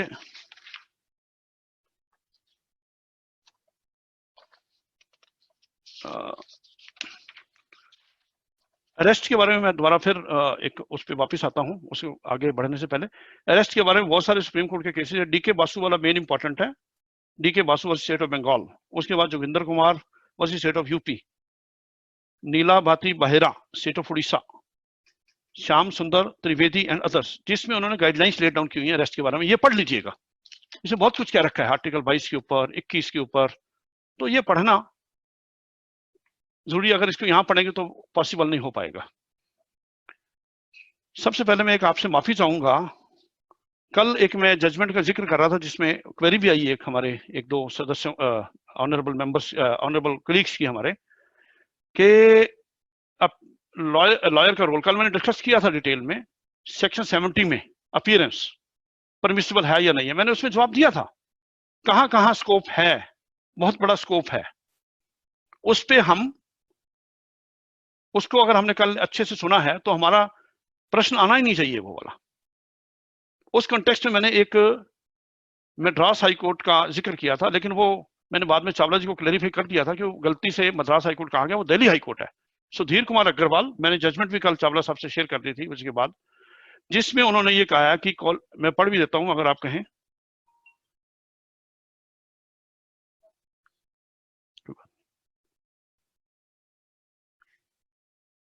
ये 6 नवंबर 19 का निर्णय है, माननीय Delhi high court single bench, Sudhir Kumar Agarwal versus directorate general of GST intelligence, और single bench justice Brajesh Sethi ji का ये जजमेंट है, जिसमें उन्होंने बहुत सारे केसेस को डिस्कस करने के बाद क्या कहा है, ऑपरेटिव पोर्शन में आपसे पढ़ के साझा करता हूं।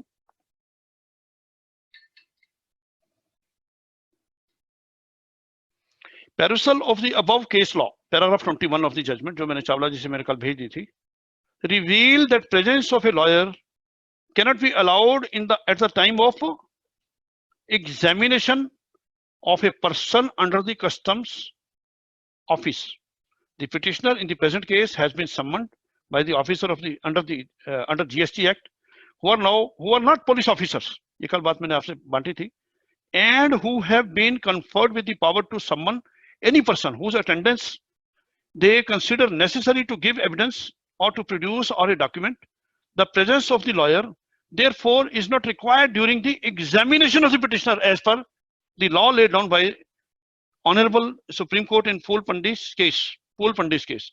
So far as apprehension of the petitioner that he may be physically assaulted or manhandled is concerned, this court is of the opinion that it is well settled law now that no inquiry investigation officer has a right to use any method which is not approved by law to extract information from a witness suspect during examination, and in case it is so done, no one can be allowed to break the law with impunity and has to face the consequences of his action. The order dated 20th September 2019, which is against the judgment passed by Honorable Supreme Court in Phul Pandit versus Superintendent Central Excise, AIR 1795, 1992 AIR, page 1795 Supreme Court, therefore stands modified, and it is clarified that presence of a lawyer cannot be allowed in the petition to the petitioner at the time of questioning or examination by the officers of the respondent. अब इसमें 2-3 चीजें देखने वाली हैं। एक तो माननीय अदालत ने कहा कि ड्यूरिंग एग्जामिनेशन उसको बुला लिया, लेकिन जो सम्मन की बात हुई थी उसमें और भी बहुत सारे जुड़े हुए हैं पहलू। जैसे कल मैंने कहा कि समन प्रॉपर ऑफिसर है कि नहीं है। एक भाई ने मेरे से पूछा कि प्रॉपर ऑफिसर कौन है, तो डिफाइन किया हुआ है एक्ट में, सेक्शन 2 में पढ़ लीजिए आप क्लियर हो जाएगा प्रॉपर ऑफिसर। उसको सेक्शन 70 में अथॉराइज किया गया कि नहीं किया गया, नोटिफिकेशन है या नहीं है। तो हम कह सकते हैं, जैसे मैंने कल कहा कि स्टेट ने दे दिया तो सेंटर का नोटिस जुरिडिक्शन आउट हो गया, सेंटर ने दे दिया तो स्टेट का जुरिडिक्शन आउट हो गया। तो वो भी इश्यू है, बहुत सारे इश्यू है जिसपे हमारा रोल है एज ए लॉयर 70 के कॉन्टेक्स्ट में देखना और एग्जामिनेशन के कॉन्टेक्स्ट में इसको पढ़ के निकल क्लियर हो जाती है, बात एकदम स्पष्ट होती है कि एग्जामिनेशन में प्रेजेंस नहीं है। क्यों? एक तो वो कहते हैं पुलिस ऑफिसर नहीं है, दूसरा वो ये कहते हैं कि कोई भी ऐसा मेथड ऐसा एक्सट्रैक्ट करने के लिए नहीं इस्तेमाल कर सकते जो लॉ में परमिटेड नहीं है। अगर वो करता है, ब्रेक करता है, तो उसको कार्रवाई उस ऑफिसर के अगेंस्ट होगी कि उसने मेलाफाइड या विद अल्टीरियर मोटिव वो काम किया, उसको डराया धमकाया। और आईपीसी में प्रोविजंस भी हैं बहुत सारे जिसमें कहते हैं कोई भी ऑफिसर किसी से जबरदस्ती एक्सेप्ट करने के लिए होगा तो that is a criminal offence against him. तो ये सभी चीजों को हमें अच्छे से पूरा, जैसे मैंने कहा कि कॉन्स्टिट्यूशन, लॉ, जजमेंट्स, ये सारे पढ़ने पड़ेंगे। हमें स्वयं प्रयत्न रखे रहना पड़ेगा। कांस्टेंट जो स्टडी है, reading, again study, explore and assimilate, ये करना पड़ेगा। तो मैं इसका यही कहूंगा। और बाकी जो प्रश्न हैं भाइयों के, उन प्रश्नों को आप, मेरी रिक्वेस्ट है कि मेल पे भेजिएगा उसको आराम से, क्योंकि अब टाइम भी बहुत ज्यादा हो गया। उस पर हम आंसर कर देंगे। और इसमें चावला जी, कोई आपके मन में कोई ऐसी आ रहा है कि जो मैं कवर नहीं किया इसमें? नहीं, आपने सब कुछ बहुत अच्छा कवर किया है। सिर्फ जो क्वेश्चन आ रहे थे उसमें 2-4 सिलेक्टेड क्वेश्चन लेना चाहूंगा, तो शॉर्ट में कंटिन्यूशन, बात का कंटिन्यूशन ही है। वेलकम। तो पहला है श्री राजीव खुराना, एडवोकेट सहारनपुर से ही। ये कह रहे हैं कि टैक्स सप्लायर और टैक्स पेयर दोनों ही दिल्ली के हैं, both are registered in Delhi. Supplier and tax payer का थोड़ा सा मैं समझना चाहूंगा। The person who is the purchaser and the supplier both of the goods. Okay, recipient, supplier and recipient both are of Delhi. जी जी, state, both are registered in Delhi. जी जी, And उनका प्लेस ऑफ बिजनेस वहां पे है जी। वहीं पे, and the delivery of the goods has also been taken in Delhi. But a notice has been served by DGGI of Ghaziabad. So can he summon the taxpayer of Delhi under section 70? नहीं, उसमें what are the, हमें ये समझना पड़ेगा summons में उन्होंने allegations क्या लगाए, क्योंकि अगेन बात आ जाती है इंक्वायरी पेंडिंग है, तो क्या इंक्वायरी उसने लिखा होगा उसमें, वो ये इंक्वायरी पेंडिंग है, वो समझना होगा तभी उत्तर उसका दिया जा सकेगा। लेकिन प्राइमा फेसी लगता है कि गाजियाबाद वाले बीच में अगर दिल्ली की ही transaction, it means that is not interstate supply, that is interstate supply, that is a case of. Yes sir, और तो लग रहा है अगर इंटरस्टेट सप्लाई है विद इन दिल्ली है तो उसका जो जुडिशियल ऑफिसर है वहां का है, लेकिन गाजियाबाद वाले बीच में उसका रोल कहां आ रहा है उस ट्रांजेक्शन में?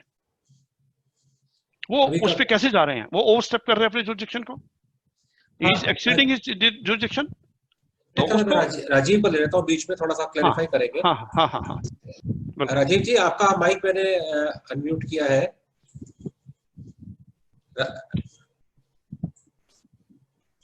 राजीव जी, या तो अपनी तरफ से कीजिए, मैंने यहाँ से अपना माइक अनम्यूट करने की कोशिश करी है। राजीव खुराना जी, हाँ जी। हाँ, yes भैया, you hear me? Yeah. Yes, we can hear you. Sir, it is a case of Delhi and both supplier and the both supplier. Chawla जी ने नहीं, मेरी स्पेसिफिक क्वेरी पे आइए ना आप। मेरी जो स्पेसिफिक क्वेरी थी, क्या गाजियाबाद वालों को उसमें इंट्रास्टेट सप्लाई के ट्रांजेक्शन पे जो क्वेश्चन उठा रहे हैं उनका क्या, क्यों उठा रहे हैं वो? आपके सम्मन्स में उन्होंने क्या लिखा है? What kind of inquiry he is conducting into the transactions, जो alleged transactions हैं?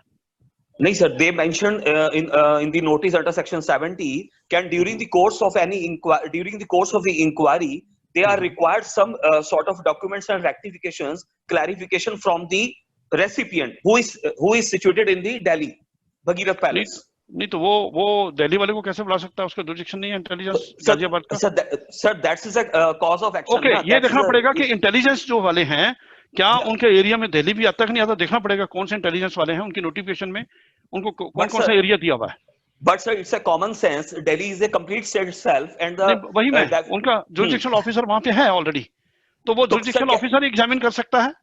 Sir, now the my question is, can we challenge into a Delhi high court under section 226 of नहीं, आप गाजियाबाद का नोटिस दिल्ली में जाएंगे तो दिल्ली वाले एंटरटेन नहीं करेंगे, क्योंकि judicial high court Allahabad high court उसमें आता है। ओके वहाँ जुडिशनल हाई कोर्ट का क्वेश्चन आएगा ना, क्योंकि आप दिल्ली में हैं। यस यस लेकिन जो नोटिस आ रहा है वो आ रहा है गाजियाबाद से। आपका place of business is irrelevant. Okay क्योंकि वो गाजियाबाद से आ रहा है, तो वो जो ऑफिसर है, जो इंटेलिजेंस डिपार्टमेंट का अधिकारी जो भी नोटिस दे रहे हैं, उनका जो जुडिशनल हाई कोर्ट है वो ऑब्वियसली इलाहाबाद हाई कोर्ट है या लखनऊ बेंच जो भी होगा उनका। सर, तो one Delhi thing high I would court like में to mention here, I would like to mention here sir, उनके कंपैरिजन, उनके इंपोजिशन पे अगर हमने अपनी आईटीसी को रिवर्स कर लिया है इन दैट केस, अच्छा आप आगे बढ़ गए, आगे बढ़ गए, फिर आपका प्रश्न तो सर्वाइव नहीं, आपका क्वेश्चन सर्वाइव नहीं करता ना। नहीं नहीं सर, अब यहाँ मेरा सर यही कहना है कि उनके प्रेशर में अगर हमने आईटीसी को अपना रिवर्सल कर लिया है, तो क्या हम इसको चैलेंज नहीं कर सकते एज ए नेचुरल जस्टिस? नहीं, आप बिल्कुल चैलेंज कर सकते हैं, क्यों नहीं। अगर आपने रिवर्स किया है तो उसमें आपने प्रोटेस्ट की कोई बात कही कि हम अंडर प्रोटेस्ट कर रहे हैं, subject to our right to challenge it before the appropriate court of law, before appropriate authority. अभी सर कल आपने ये बोला था कि डंडे रख के सर वो बातचीत करते हैं। अच्छा, वो डराने वाली, वो मैं बात करूंगा फिर वो डराने वाली बात हो जाएगी। नहीं sir, it is a fit case. उन्होंने सर ऐसा ही हमसे किया और हमारे से जबरदस्ती सर टैक्स हमारे से रिवर्स करा लिया। तो ये बात देखिए, ये कब का वाकया हुआ, इसमें ये भी होता है कि अगर उन्होंने कुछ दिन पहले कराया तो आपको इमीडिएटली उनकी सुपीरियर अथॉरिटी के नोटिस में, संज्ञान में ये बात लानी चाहिए थी। ओके, आप जो उनके नेक्स्ट अथॉरिटी है, हायर अथॉरिटी, सुपीरियर अथॉरिटी, आपने क्या उनके नोटिस में लाए कि इन्होंने ऐसा सा प्रेशराइज करके हमारे से करवाया? तभी, नहीं तो फिर आप प्रूफ आपके लिए करना, तभी एक आपको एविडेंस तो बनाना, लाना पड़ेगा ना रिकॉर्ड पे। आप उनको भी लिखते, एक मेल कर देते, भाई आपने ये भी जो काम करवाया है ये मेरे से, आपने इस तरह से प्रेशर माउंट करके करवाया है। तो क्या सर अब ये अभी भी आप उसको चैलेंज, अभी भी आप मेरे हिसाब से अभी भी चैलेंज आप उसको कर सकते हैं। नहीं, कंक्लूड कैसे हुई? अच्छा, जो आपने पे कर दिया उसकी बात कर रहे हैं। या तो आप एक काम करिए, ये जो फैक्ट्स हैं, ये कंप्लीट फैक्ट्स या तो मेल पे भेजिए श्री अरविंद गुप्ता जी को, उस पे देख के मैं आपको रिप्लाई करता हूं, क्योंकि फिर इसमें बहुत सारी और मेरी क्वेरीज आपके सामने आ जाएंगी। लेकिन प्राइमा फेसाई इट अपीयर्स कि जो उन्होंने वहां गाजियाबाद वालों ने इसमें कॉग्निजेंस लिया है, उनकी एक तो देखना नोटिफिकेशन कहाँ कहाँ उनकी पावर है, क्या दिल्ली उनके एरिया में आता है कि नहीं, ये सारी चीजें एग्जामिन करनी पड़ेंगी। ऑफ हैंड में आपको जो बात बता दी वही मैं बता सकता हूँ, इससे ज्यादा तो मैं नहीं बता सकता आपको। थैंक यू अशोक जी। जी, गाजियाबाद से डीके गांधी जी हमारे साथ जुड़े हुए हैं जी, वो कुछ डिस्कस करना चाह रहे थे इसी सिलसिले में। Gandhi ji, can you hear me? हाँ जी सर, गुड इवनिंग। नमस्कार गांधी जी, कैसे हैं आप? नमस्ते सर, सचदेवा साहब, बहुत बढ़िया, कैसे हैं आप? बढ़िया बढ़िया। आप अपना ख्याल रख रहे हैं आप अपना अच्छे से, अपना भी, परिवार का भी, क्लाइंट्स का भी? बहुत शानदार सर, बहुत शानदार। मैं तो सिर्फ ये कह रहा था कि जितनी बातें आपने बताई ना जी, इसके लिए एक तो बड़ा big thank you to you. नहीं, थैंक्स वाली कोई बात नहीं है, भाइयों के साथ बांटा है। बातें हैं ना, हम सब लोग भूल जाते हैं कि हमें वकालत में करना क्या है एग्जैक्टली। जी, बट एनी हाउ, इसके अलावा एक इम्पॉर्टेंट बात मैं शेयर करना चाह रहा था कि जो रिप्रेजेंटेशन ऑफ लॉयर है, ठीक है, वो आई थिंक नंदिनी सतपथी का केस भी इम्पोर्टेंट है और कॉफे पेशा के केस में, नंदिनी सत्ता का उसमें जो अभी हाईकोर्ट का जो पड़ा है, दिल्ली हाईकोर्ट में आया हुआ उसका। हाँ जी, नंदिनी वाला तो उन्होंने, नंदिनी वाले को उन्होंने डिफरेंट व्यू ले लिया ना उसमें, पूल बंदी में। I am coming to that. तो इन्होंने अभी रिसेंट व्यू क्यों ले लिया? जो एक्चुअल प्रॉब्लम है वो प्रॉब्लम ये है कि आप तो उसे अप्रिशिएट कर रहे हो, जितनी अभी तक अरेस्ट हुई है हिंदुस्तान में वो सारी की सारी इलीगल हुई है। सेंट्रल अथॉरिटीज ने केवल डंडा दिखा करके कमरे में बंद करके वो काम कर लिया है which they were not authorized to do and they have made out a case to the higher ups to show as if all smugglers are registered under GST, no businessman. Ji, are at fault maybe, but वो सब खुद ही अपने आप को उन्होंने adjudication पहले ही कर लिया है। वही कल मैं यही आपसे जब बांटा है, कल मैंने यही बात कही थी। हाँ, ये सब हम लोग प्रैक्टिकली, अभी भी मैंने अपनी बात में कही है कि एडजुडिकेशन, अरेस्ट जो है सबसे लास्ट रिसॉर्ट है। नहीं, वो तो अरेस्ट पहले कर रहे हैं, बाकी प्रोसीजर बाद में कर रहे हैं। तो वो वायलेशन है, that is in violation of the express provisions of law. नहीं, उससे ज्यादा एक और खराब बात है जो हम लोगों तक भी नहीं आ रही है, ये सारे प्रोसीजर से पहले ही वो सारा काम करा लेते हैं, उसके बाद जो लॉयर के पिक्चर में आने की बात आती है तब तक तो उसको भी इतना डरा लेते हैं, you even don't go to lawyer. That is the basic drawback. कल मैंने जो एक एग्जांपल भी आपसे जो कही थी वो बात वही थी, शायद हमारे हाईकोर्ट के जो कोलीग हैं, जो मैं आपसे शेयर भी की, मैं उसके बारे में आऊंगा भी बाद में, जो हमने कल जो भी बातें की है। लेकिन ये बात ठीक है कि ये टैक्स टेररिज्म का एक लिविंग एग्जांपल है बट मैंने अभी कल वाली बात तो अब छोड़ दूंगा। अब मैंने एक लेटेस्ट एक रिक्वेस्ट करी थी कि जो कल अर्नब गोस्वामी का जजमेंट हुआ है सुप्रीम कोर्ट का, ऑर्डर हाँ, that is something very very important order in कि 10 वो पढ़ने की जरूरत है। हाँ, 10 घंटे उस आदमी को लगे, उसकी FIR नहीं लिखी और supreme court has to intervene. जी जी। What these CGST officer now who are using the power of police officer, at least central authorities. नहीं, they are not the police officer, Gandhi ji, आप you are well conversant. They are not police officer. They are using the power of police. हाँ, वो हमें लानी पड़ेगी ना court में बात। I am very well aware. जी जी जी, मुझे पता है। नहीं, मैं आपकी उस पे नहीं जा रहा। आपकी तो जो विवेकशीलता है उस पे, वो तो मेरे से कहीं ऊपर है, मैं उस पे नहीं जा रहा। सर ऐसा नहीं है, we all are students. Ji ji ji. But what I am trying to say, ये जो judgment है, that is we have to study and we have to invoke. yes. और इसके अलावा जो राइट टू प्राइवेसी वाला है वो भी हमें करना पड़ेगा। हाँ जी, वो भी हमें, और वो चीज सर्च एंड सीजर में भी बहुत फुल्ली अप्लाई होती है। ठीक है, आपकी बात। विक्रम जी, मैंने आपका टाइम बीच में ले लिया। नहीं गांधी जी कोई ऐसी बात नहीं है। आपका स्वागत है। आपने विक्रम जी को ठीक कहा कि चलो उनसे आपने टाइम दिया, लेकिन मैं समझता हूँ कि इन्हीं चीजों से हम डेवलप करेंगे। जो आपने इतना अच्छा पॉइंट उठाया है, इसी से डेवलप होगा ला। इसी से हमारा जो हिम्मत है, हमारा जो फियर है, वो भागेगा और हम स्ट्रेंथन होंगे। तो आप जैसे जो क्वेरी आई है, मुझे बहुत अच्छा लगा, मेरे दिल को छू गई। ये क्वेरी सब मेंबर्स की तरफ, सब की तरफ से आनी चाहिए। इस तरह का भाव आना चाहिए, ताकि हम एज ए होल ये देखें कि लॉयर्स को कहाँ डिप्राइव कर रहे हैं, उनको डिफेंस का और उनको जो राइट है कंसल्ट करने का, वो कुछ नहीं देता। तो ये बात हमें उठानी पड़ेगी। ये कहीं ना कहीं जजमेंट के अंदर आएगी, क्योंकि आप तो बहुत बड़ी कोर्ट्स में जाते रहते हैं, बहुत बड़े बड़े केसेस आप हैंडल करते हैं, मुझे पता है। तो ये चीजें आएंगी निकल के। मैं I fully agree, I fully subscribe to your view point. Thank you Sachdeva ji, thank you Gandhi ji. एक नया एंगल आया इस बात को लेके। अगला छोटा सा सवाल है, मनोज अग्रवाल ये पूछ रहे हैं, सर कहाँ से हैं आप? कहाँ से हैं? नाम इनका नहीं आया, आगे शहर नहीं आया। ये पूछ रहे हैं, sir can we call for reasons to believe under section 69 for arrest? बिल्कुल ले सकते हैं, आपको राइट है। स्ट्रेट फॉरवर्ड है, straightforward, yes you have a right.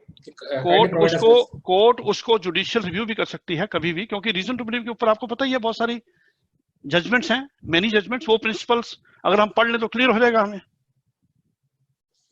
क्योंकि अगर इसमें क्या हुआ, मैं आपको थोड़ी सी बात बताता हूँ। एक केस में आया था, रीजंस टू बिलीव उन्होंने बना दिए।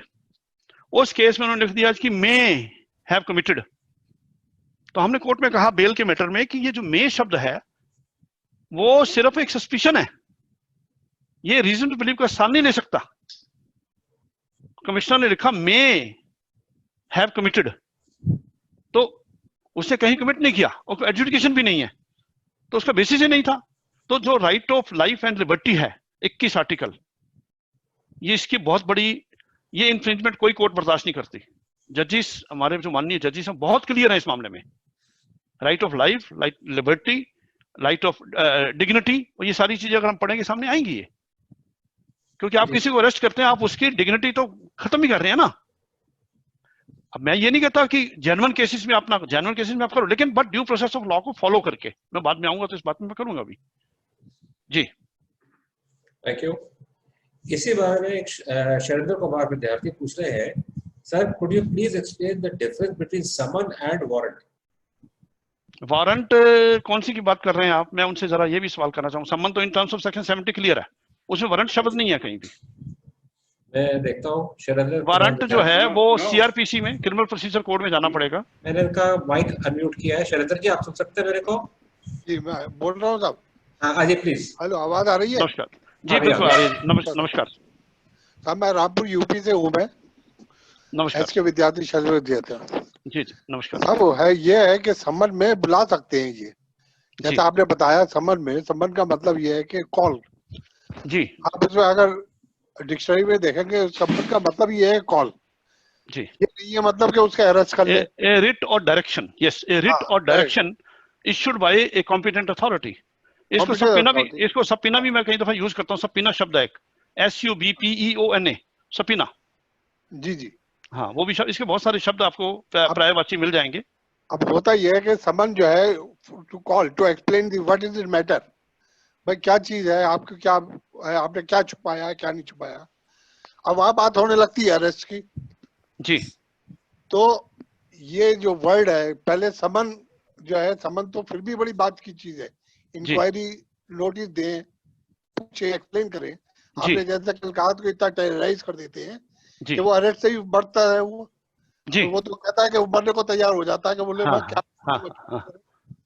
तो मेरा मतलब ये है कि वो तो अरेस्ट की बात करते हैं, वो तो जी, ये समन से पहली चीजें हैं सब, ये इंक्वायरी है, सब चीजें, मेरा ये सबमिशन है। बाकी अभी गांधी जी ने या कोई और भी बात जो कर रहे थे हमारे आदरणीय भाई, वो ये कह रहे थे कि अपना हाई अथॉरिटी को दिखाने के लिए कि हम ये कर रहे हैं, जो अरेस्ट भी किए सारा ये केस इस तरह से बनाया गया है। उसमें क्या है कि अभी मैंने जो क्लैरिफाई किया पहले 70 और 69 का जो डिस्टिंक्शन है और उसका सेपरेट फील्ड है, वो मैंने जो आपसे डिस्कस भी किया सभी से, तो उसको अगर हम देखें तो सम्मन के दो कारण कल मैंने बताई भी थे, दो कारण है, या तो for production of certain documents और फॉर अपीयरेंस की आप आके इन क्वेश्चंस के आंसर करो। ये है सिंपल इंक्वायरी है। दो में से वो क्या होता है, उनको मोस्ट ऑफ द केसेस में तो डॉक्यूमेंट्स चाहिए होते हैं, उसकी पर्सनल प्रेजेंस की जरूरत नहीं है। लेकिन इन सम केसेस वो ये भी कहते हैं, सीजीएसटी वाले खास तौर पे, कि आप आइए मेरे सामने, कुछ मैं आपसे क्वेश्चन पूछना चाहता हूँ, वो आप आके आंसर करिए। वो एक अलग है, दो अलग अलग चीजें हैं। तो सम्मन हमें पढ़ना पड़ेगा पर्टिकुलर केस में कि उसमें उसने कौन सा इन्वोक किया, क्या दोनों को इन्वोक किया है या उसमें से एक लिम्ब को इन्वोक किया है, तो उस पर डिपेंड करेगा। और जो आप बात कर रहे हैं अरेस्ट वाली, वो मैंने क्लियर कर दी है कि अरेस्ट जो है बहुत बाद का स्टेप है और आफ्टर एडजुडिकेशन का प्रोसेस है। गांधी जी ने ठीक कहा कि हमें जो अर्नब गोस्वामी का जो जजमेंट आया इसको पढ़ने की जरूरत है। इसके अलावा और भी बहुत सारी जजमेंट्स हैं कस्टम्स के कॉन्टेक्स्ट में, हमारे सेंट्रल साइज के कॉन्टेक्स्ट में, जिसको हमें पढ़ने की जरूरत है कि इनकी पावर्स का एम्बिट एंड स्कोप क्या है। तो हमें उस पर अलग से बैठ के एक चर्चा करनी पड़ेगी, क्योंकि छोटा सा हमने डिनाइल का लिया था, इसमें इतनी सारी चर्चा हम लोग नहीं कर सकते, उसमें डाल नहीं सकते, क्योंकि बहुत समय चाहिए बहुत उसको डिबेट करने के लिए। तो वो जब मौका मिलेगा फिर आपसे हम जरूर करेंगे। तो मेरा यही आपके प्रश्न, आपका कोई और क्वेश्चन हो तो, इसमें कोई रह गया हो मैं आंसर ना कर पाया तो आप मुझे बता सकते हैं। Thank you. इसी सिलसिले में अभी जो आपने बात करी, एजुकेट होने के बाद 2-3 क्वेश्चन आए हैं ये पूछने के लिए कि एजुकेशन और असेसमेंट, इसका फर्क बताएं। तो बहरहाल मैं सबके साथियों को बताना चाहूंगा, ये अलग टॉपिक है। इसके लिए हमने 30 तारीख का इंतजार कीजिए। 30 को संतोष कुमार गुप्ता जी ये सारे टॉपिक कवर करेंगे, असेसमेंट एंड एजुकेशन जी। 30 तारीख का हमने स्पेशल टॉपिक रखा हुआ है जी। मैं आपका और क्वेश्चन हो तो मैं थोड़ा सा सम अप करने से पहले मैं कुछ बात भी आपसे और शेयर करना चाहूंगा। 2-4 छोटे-छोटे क्वेश्चन जो है मैं वो लेना चाहूंगा, फिर समाप्त करते हैं। इसमें लेकिन स्पीच आपको मुबारकबाद दी है श्री के सिंगला एडवोकेट पटियाला से, उन्होंने भी हमें ज्वाइन किया हुआ है पटियाला पंजाब से, वो भी हमारे बीच में है। अच्छा, उनका स्वागत है और उनको भी धन्यवाद कि उन्होंने टाइम निकाला और हम सबसे जुड़े। और मैं समझता हूँ कि यूपी टैक्स बार एक ऑल इंडिया लेवल का, ये हम जो जुड़ रहे हैं, ये बहुत आपने अपना नेटवर्क अपने प्रयत्नों से, अरविंद गुप्ता जी ने, आपने, आनंद सिंगल जी ने, और जो हमारे गहलोत सर हैं, ये बहुत बड़े प्रयास है मैं समझता हूँ यूपी टैक्स का, और बहुत बड़ा दिल है कि आप अपने फोल्ड में सबको ले लेते हैं। तो इसको एक बहुत बड़ा विस्तृत आपने कर दिया है, तो इसके लिए मुझे बहुत खुशी हो रही है। Thank you. अब हम पटियाला चलते हैं आजमगढ़, यूपी के दूसरे कोने में। जी। यहाँ से प्रश्न आ रहा है, अरुण वर्णवाल जी पूछ रहे हैं, किसी व्यापारी का अधिकारी द्वारा सर्वे किया जाता है और उसमें आवश्यक अकाउंट व साक्ष्य जवाब लेकर अपने द्वारा अनुमानित एस्केप टर्नओवर पर, एस्टिमेटेड टर्नओवर पर पेनल्टी व टैक्स जमा करा लिया जाता है। उसके बाद सर्वे के आधार पर धारा 70 के अधीन समझ जारी करके आवश्यक साक्ष्य कागज जवाब पेश करने के लिए तलब किया जाता है। और कर निर्धारण पेनल्टी क्या ऐसे में दोबारा तलब किया जा सकता है और कर निर्धारण पेनल्टी व टैक्स पुनः बढ़ाकर लगाया जा सकता है? नहीं, आप जो सेक्शन कौन सा, जो पहले टैक्स जमा करवाया है वो कौन सा सेक्शन है, वो थोड़ा सा मैं पूछना चाहूंगा। इन्वोक क्या किया उन्होंने, किस बेसिस पे, कौन से? इन्होंने कहा है कि सर्वे के टाइम जब आए लोग तो उस टाइम तो एक एस्टिमेटेड फिगर पे टैक्स वो तो है, वो कौन से प्रोविजन में करवाया वो? Let me try Arun. Provisionally, वो प्रोविजन हुआ ना, फिर वो प्रोविजन हुआ। प्रोविजनल को तो provision is subject to final adjudication, final assessment तो है।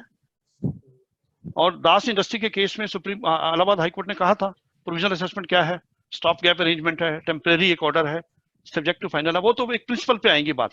अगर इसके फैक्ट्स को देखेंगे, अच्छे सारे फैक्ट्स ये मेल पे भेज दें, जो मोटी मोटी बात है उस पर हम इसको अच्छे से आंसर कर सकते हैं, क्योंकि फैक्ट्स होने जरूरी हैं।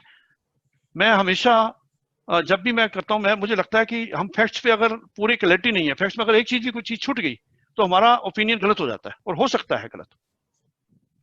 बाकी ये कि अगर जमा करवा दिया तो कैसे जमा करवाया, प्रोटेस्ट उसमें किया कि नहीं किया, ये सारी चीजें फैक्टर्स हैं। और इनकम टैक्स का तो बहुत सारी जजमेंट है चावला जी, आप सभी इनकम टैक्स में बहुत करते हैं, तो आपको पता है कि जिसमें उन्होंने करवाया भी तो हाईकोर्ट ने बहुत सारी लताड़ मारी इनको। उन्होंने कहा कि नहीं भाई, अधिकारी ऐसे नहीं कर सकते, क्योंकि आर्टिकल 265 जो मैंने जिक्र किया वो आता बीच में। तो हमें देखना पड़ेगा कि ये इस तरह से दबाव डाल के जो कोर्स करके जो लगा रहे हैं, ये वायलेशन है आर्टिकल 265 की। जो प्रोसीजर है वो फॉलो करना पड़ेगा आपको। स्टैट्यूटरी जो प्रोसीजर है उसको आप साइड में नहीं रख सकते कि आप अपनी उसको दिखा करके कि आपको नहीं भाई करवाओ। जैसे अभी कहा कि वो तो जबरदस्ती जमा करवाते हैं, अभी विद्यार्थी साहब कह रहे थे कि वो तो करवा लिया, प्रेशर करके कर देते हैं। तो ये प्रेशर टैक्टिक्स बिल्कुल नहीं चलेंगी, और अगर ऐसा चल रही है तो हमें बाहर की एक यूनिटी शो करते हुए हमें गवर्नमेंट के जो कंसर्न जो अधिकारी हैं सीनियर और हमारे मिनिस्टर्स हैं, हमारे रिप्रेजेंटेटिव, उनके नोटिस में लानी पड़ेगी बात कि इन चीजों का दुरुपयोग हो रहा है, वो रोकना पड़ेगा। कोर्ट्स भी रोकेंगे, कोर्ट में मामले जाएंगे ऐसे। हाँ वो तो है, बिल्कुल है। जी जी जी। मैं अपने साथियों को बताना चाहूंगा कि जो लंबे क्वेश्चंस है या टिपिकल क्वेश्चन है, ये ईमेल में नीचे फ्लैश कर रहा हूँ मैं, आप लोग इस ईमेल में भेज सकते हैं। हम कोशिश करेंगे ईमेल के द्वारा आपस में डिस्कस करके, और जल्दी एक सेशन रखना चाहेंगे जहाँ पे जो अब तक के सेशंस हुए हैं इनके क्वेश्चन आंसर हम दे सके। शायद 2-4 दिन में ही मौका देख के इसको बीच में किसी इसका रिप्लाई देंगे। ईमेल में रिपीट कर रहा हूँ, info@uptva@gmail.com। इसके अलावा क्वेश्चन जो है मैं देखना चाह रहा हूँ, कुछ जो क्वेश्चन थे वो बहुत लंबे थे इसलिए मैं स्किप कर गया। 2-4 क्वेश्चन बीच में ऐसे हैं जो ऑफ द टॉपिक है, आई एम सॉरी, उसको हम आज नहीं ले पाएंगे, लेकिन आप फिर भी जो है उनको ईमेल पर डाल दीजिए। यूपी टैक्स पर कोशिश रहेगी कि आपको उसमें हम उसको जवाब दे सके। और अब आप कंप्यूटिंग रिमार्क दे दीजिए सचदेवा जी। जी, कल और आज जो भी हमारी चर्चा हुई है, सबसे पहले मैं यूपी टैक्स बार एसोसिएशन का एक बार फिर हार्दिक धन्यवाद देना चाहूंगा कि मुझे आपने अपने साथ रूबरू होने का एक अवसर प्रदान किया, तबादला ख्याल हुआ।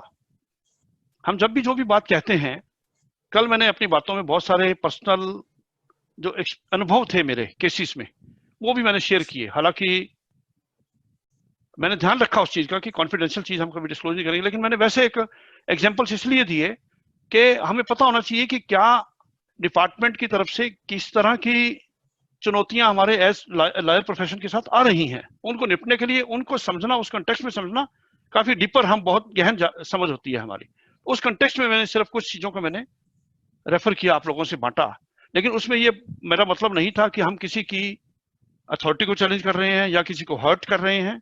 और मैं समझता हूं कि जो हमारी माननीय अदालतें हैं, कॉन्स्टिट्यूशन का मैंने जो जिक्र किया कि हमारे जो कॉन्स्टिट्यूशन मेकर थे, फ्रेमर थे, उन्होंने बहुत बड़ा बैलेंस बनाया और कोर्ट्स ने बड़े अच्छे तरीके से कॉन्स्टिट्यूशन की प्रोविजंस की व्याख्या करते हुए ये बातें कही हैं कि हमें बैलेंस बनाना है, किसी को एब्सोल्यूट अथॉरिटी नहीं है। अब हमारा प्रोफेशन जो है बार एंड बेंच का हमारा भाइयों का रिश्ता है, इसके अलावा जो डिपार्टमेंट के साथ जो रिश्ता है, कोर्ट्स के साथ जो रिश्ता है, बार एंड बेंच का रिश्ता है। मैं समझता हूं कि सभी अधिवक्ता जो हैं वो बेंच का बहुत आदर मन में रखते हैं और बेंच भी अधिवक्ताओं के प्रति अपना मान सम्मान रखता है। इस रिश्ते को हमने आगे डेवलप करना है। उनके नोटिस में भी ये चीजें लानी है, जैसे आपने बताया कि ये 3-4 चीजें हो रही हैं इंटेलिजेंस वालों से या दूसरी चीजों से हुई हैं, ये चीजें भी हम उनको अपने प्लेटफॉर्म पे आमंत्रित करके, बेटा ये किसमें आ गया कुछ, प्लीज करिए। हाँ जी, तो इसमें जो हमारी जो समस्याएं हैं, जो एक प्रॉपर चैनल जो बनता है वो ये बनता है, पहले उन सीनियर अथॉरिटीज के नोटिस में, central board of indirect taxes के जो कस्टम्स और हमारा जो बोर्ड है उनके नोटिस में, या और जो मिनिस्ट्री है उनके नोटिस में पहले लाएं, एक ज्वाइंट लेवल पे तैयार करके ये रखें। अगर वो नहीं सुनते या वो उससे फिर भी उस बात को उनकी समझ में नहीं आती, तो फिर हमें कोर्ट में कल को जा सकते हैं या हम अपना डिबेट करके अपनी स्ट्रेटेजी बना सकते हैं। लेकिन जो भी बात होगी एक ऑनर और रिस्पेक्ट के साथ, कि हमें बेंच का पूरा रिस्पेक्ट रखना है मन में हमेशा, और बेंच को भी हमारा रिस्पेक्ट रखना होगा।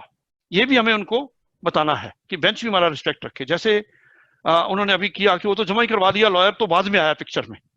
तो ये चीजें हमें कहीं ना कहीं तंग करती हैं। एक लॉयर को बहुत बड़ी चुनौती है। इस चुनौती को निपटने के लिए हमें बैठ करके स्पेशल इस पे डिस्कशन करके हम लोग इस पे काम कर सकते हैं। तो संविधान को एक बार फिर से हम नमन करते हैं। और अब मैं आप लोगों से विदाई से पहले मैं ये कहना चाहूंगा कि देखिए, सरस्वती जो पूजा की बात की, सरस्वती का हमने वंदना की जो बात की, उससे एक जुड़ी हुई बात है जिसे हम अध्यात्म बोलते हैं। मैं आपसे परमिशन लेकर के, अगर आप परमिट करेंगे मैं तब बोलूंगा। अध्यात्म को भी कई मीनिंग लोग लगाते हैं। अध्यात्म कहते हैं कि मंदिर में चले गए या मस्जिद में चले गए या आप गिरजाघर में चले गए। देखिए, सभी सम्माननीय हैं, सभी धर्म सम्माननीय है मेरी नजर से। अध्यात्म क्या है, मैं जो समझता हूँ, इसके संधि विच्छेद करता हूँ, अध्ययन और आत्म। आत्म क्या है कि जो मैं बोल रहा हूं आपसे, आप सुन रहे हैं जिस शक्ति के द्वारा, जिस शक्ति के द्वारा आप देख रहे हैं, जो शक्ति कार्यान्वित हो रही है, वो हमारे भीतर से ही आ रही है। हम सुनेंगे तो हमारे भीतर कोई पावर है जो सुनने देती है, हमारे भीतर कोई सत्ता है जो देखने देती है, हमारे अंदर कोई सत्ता है जो विचार करने देती है। तो उसका अध्ययन वो सारा अंदर से है। बाहर से हम गाइडेंस लेते हैं, लेकिन वो डेवलप अंदर से होता है हमारा। क्योंकि जब हम कोई चीज पढ़ते हैं हमें लगता है हाँ यार ये बात ठीक है, वो लॉजिक भीतर से ही आता है। तो उसको इसका मतलब, अध्यात्म का मतलब है कि अपने आप का अध्ययन न करना, अपने आप को देखना, अपने आप को पहचानने का। तो हम थैंक्स करेंगे अपने आप का सभी कि हमने अच्छे से बात को सुना, अच्छे से उस पर विचार किया, अच्छे से उस पर डिस्कशन किया। तो हम सभी अपना अपना 1 मिनट लेकर के थैंक्स करेंगे कि हमारे अंदर उस सत्ता ने जो हमारे से ये करवाया है और उस अच्छे से हमने इसको किया है, और इसको आगे भी हम और अच्छा लेकर के करेंगे। तो इन शब्दों के साथ मैं अब विराम देना चाहूंगा। कोई मेरे से त्रुटि गलती किसी के प्रति भी अगर हुई हो या किसी भी उसमें, तो उसके लिए मैं जरूर कहूंगा कि मुझे क्षमा कर दीजिएगा। तो ये मेरा आपसे आग्रह है। जी जी जी, बहुत बहुत धन्यवाद सचदेवा जी। मैं इससे पहले कि सौरभ जी को बुलाऊं, मैं निवेदन करूंगा आनंद सिंघल जी से जरा सा समझ आप 2 शब्दों में इसकी समझ आप करेंगे। आनंद सिंघल जी प्लीज। Thank you. निर्देश है कि जो 2 दिनों में इन्होंने बोला है, और मैं समझता हूँ काफी व्यवहारिक पक्षों को भी, मैं तो शायद सीमित था कि शायद वो विषय तक रखेंगे, लेकिन वो भी एक हमारा बहुत महत्वपूर्ण पक्ष है जो आपने रखा है कि हाउ टू प्रिपेयर, उसके सोच में जाना, उसके अंदर में जाना, और किस तरह से, मतलब कब आप कोई चीज की इनिशिएट कर सकते हैं, हमें हाउस को एडिजिटेट कैसे करना है, how to present yourself, how to invoke, कैसे आप किसी भी धारा का प्रोविजन का एनालिसिस करेंगे, एनालिटिकल कैसे होगा। तो ये बहुत आवश्यक है, और ये आपने जो आज हमारे सामने रखा है 2 दिन में, हम सोचता हूँ मील का पत्थर हमारे लिए होगा, मुझे इसमें कोई 2 राय नहीं है। और ये हमारे लिए, हम आगे भी आपसे इसी तरीके से जुड़े रहेंगे, क्योंकि आप हमारी भावनात्मक जुड़ाव मुझे देखा। सबसे बड़ी बात मैंने आपके अंदर देखी कि जो आपका स्पीच था वो एडवोकेसी के प्रति, एडवोकेट के प्रति, ब्रदर कुलीग के प्रति था। That is very very important. और सीनियर से हम लोग यही अपेक्षा करते हैं, और बहुत बहुत धन्यवाद। Thank you Anand ji. अब मैं निवेदन करूंगा Uttar Pradesh tax bar association के महासचिव श्री सौरभ सिंह गहलोत जी से कि वो एक फॉर्मल वोट ऑफ थैंक्स का प्रस्ताव रखें। आज के मुख्य वक्ता श्री अशोक सचदेवा जी एडवोकेट का मैं प्रांतीय संघ की तरफ से आभार प्रकट करता हूं कि उन्होंने जीएसटी के प्रावधानों के पर विधिक चर्चा की तथा सीपीसी और संविधान ऑफ कॉन्स्टिट्यूशन ऑफ इंडिया के विषय में तथा हमारे समस्त कार्यकर्ताओं का मार्गदर्शन किया और उनको बताया। एक तरीके से मैं देख रहा था कि ये सेशन बहुत ही मूल्यवान, बहुत ही ज्ञानवर्धक रहा। और सचदेवा साहब ने ये मान के चलिए कि ये कहावत है कि गागर में सागर भर दिया है। अब इसको हमको अपने जीवन में उतारने के लिए हमको पढ़ने की आवश्यकता है। प्रांतीय संघ की तरफ से मैं इनका आभार प्रकट करता हूँ, इनका अभिनंदन करता हूँ। धन्यवाद। धन्यवाद। अब मैं निवेदन करूंगा Uttar Pradesh tax bar association के अध्यक्ष अरविंद गुप्ता जी से कि वो आज की मीटिंग का समापन करें। बहुत बहुत धन्यवाद चावला जी। जैसे सिनेमा का सीरियल होता है दबंग 2, दबंग 3 बीएमसी प्रकार से देखेंगे। हम सचदेवा साहब के सम्मान में एक बात कहना चाहते हैं कि खुदा की फुर्सत में जब एक पल आया होगा, उसने आप जैसे किसी प्यारे इंसान को बनाया होगा। न जाने मेरी कौन सी दुआ उसको कबूल हुई कि उसने आप जैसे इंसान से हम सबको मिलाया। वेरी गुड, वेरी गुड, बहुत बहुत धन्यवाद। सचदेवा साहब, आपसे मिलके बहुत खुशी हुई और आपने जिस प्रकार से हम वकीलों को इनकरेज किया है, इसके लिए हमारा पूरा अधिवक्ता समुदाय और हमारा पूरा प्रांतीय संघ आपके प्रति आभार व्यक्त करता है। बहुत बहुत धन्यवाद, आभार। पुनः आपसे भेंट होगी। वंदन, नमन, आभार।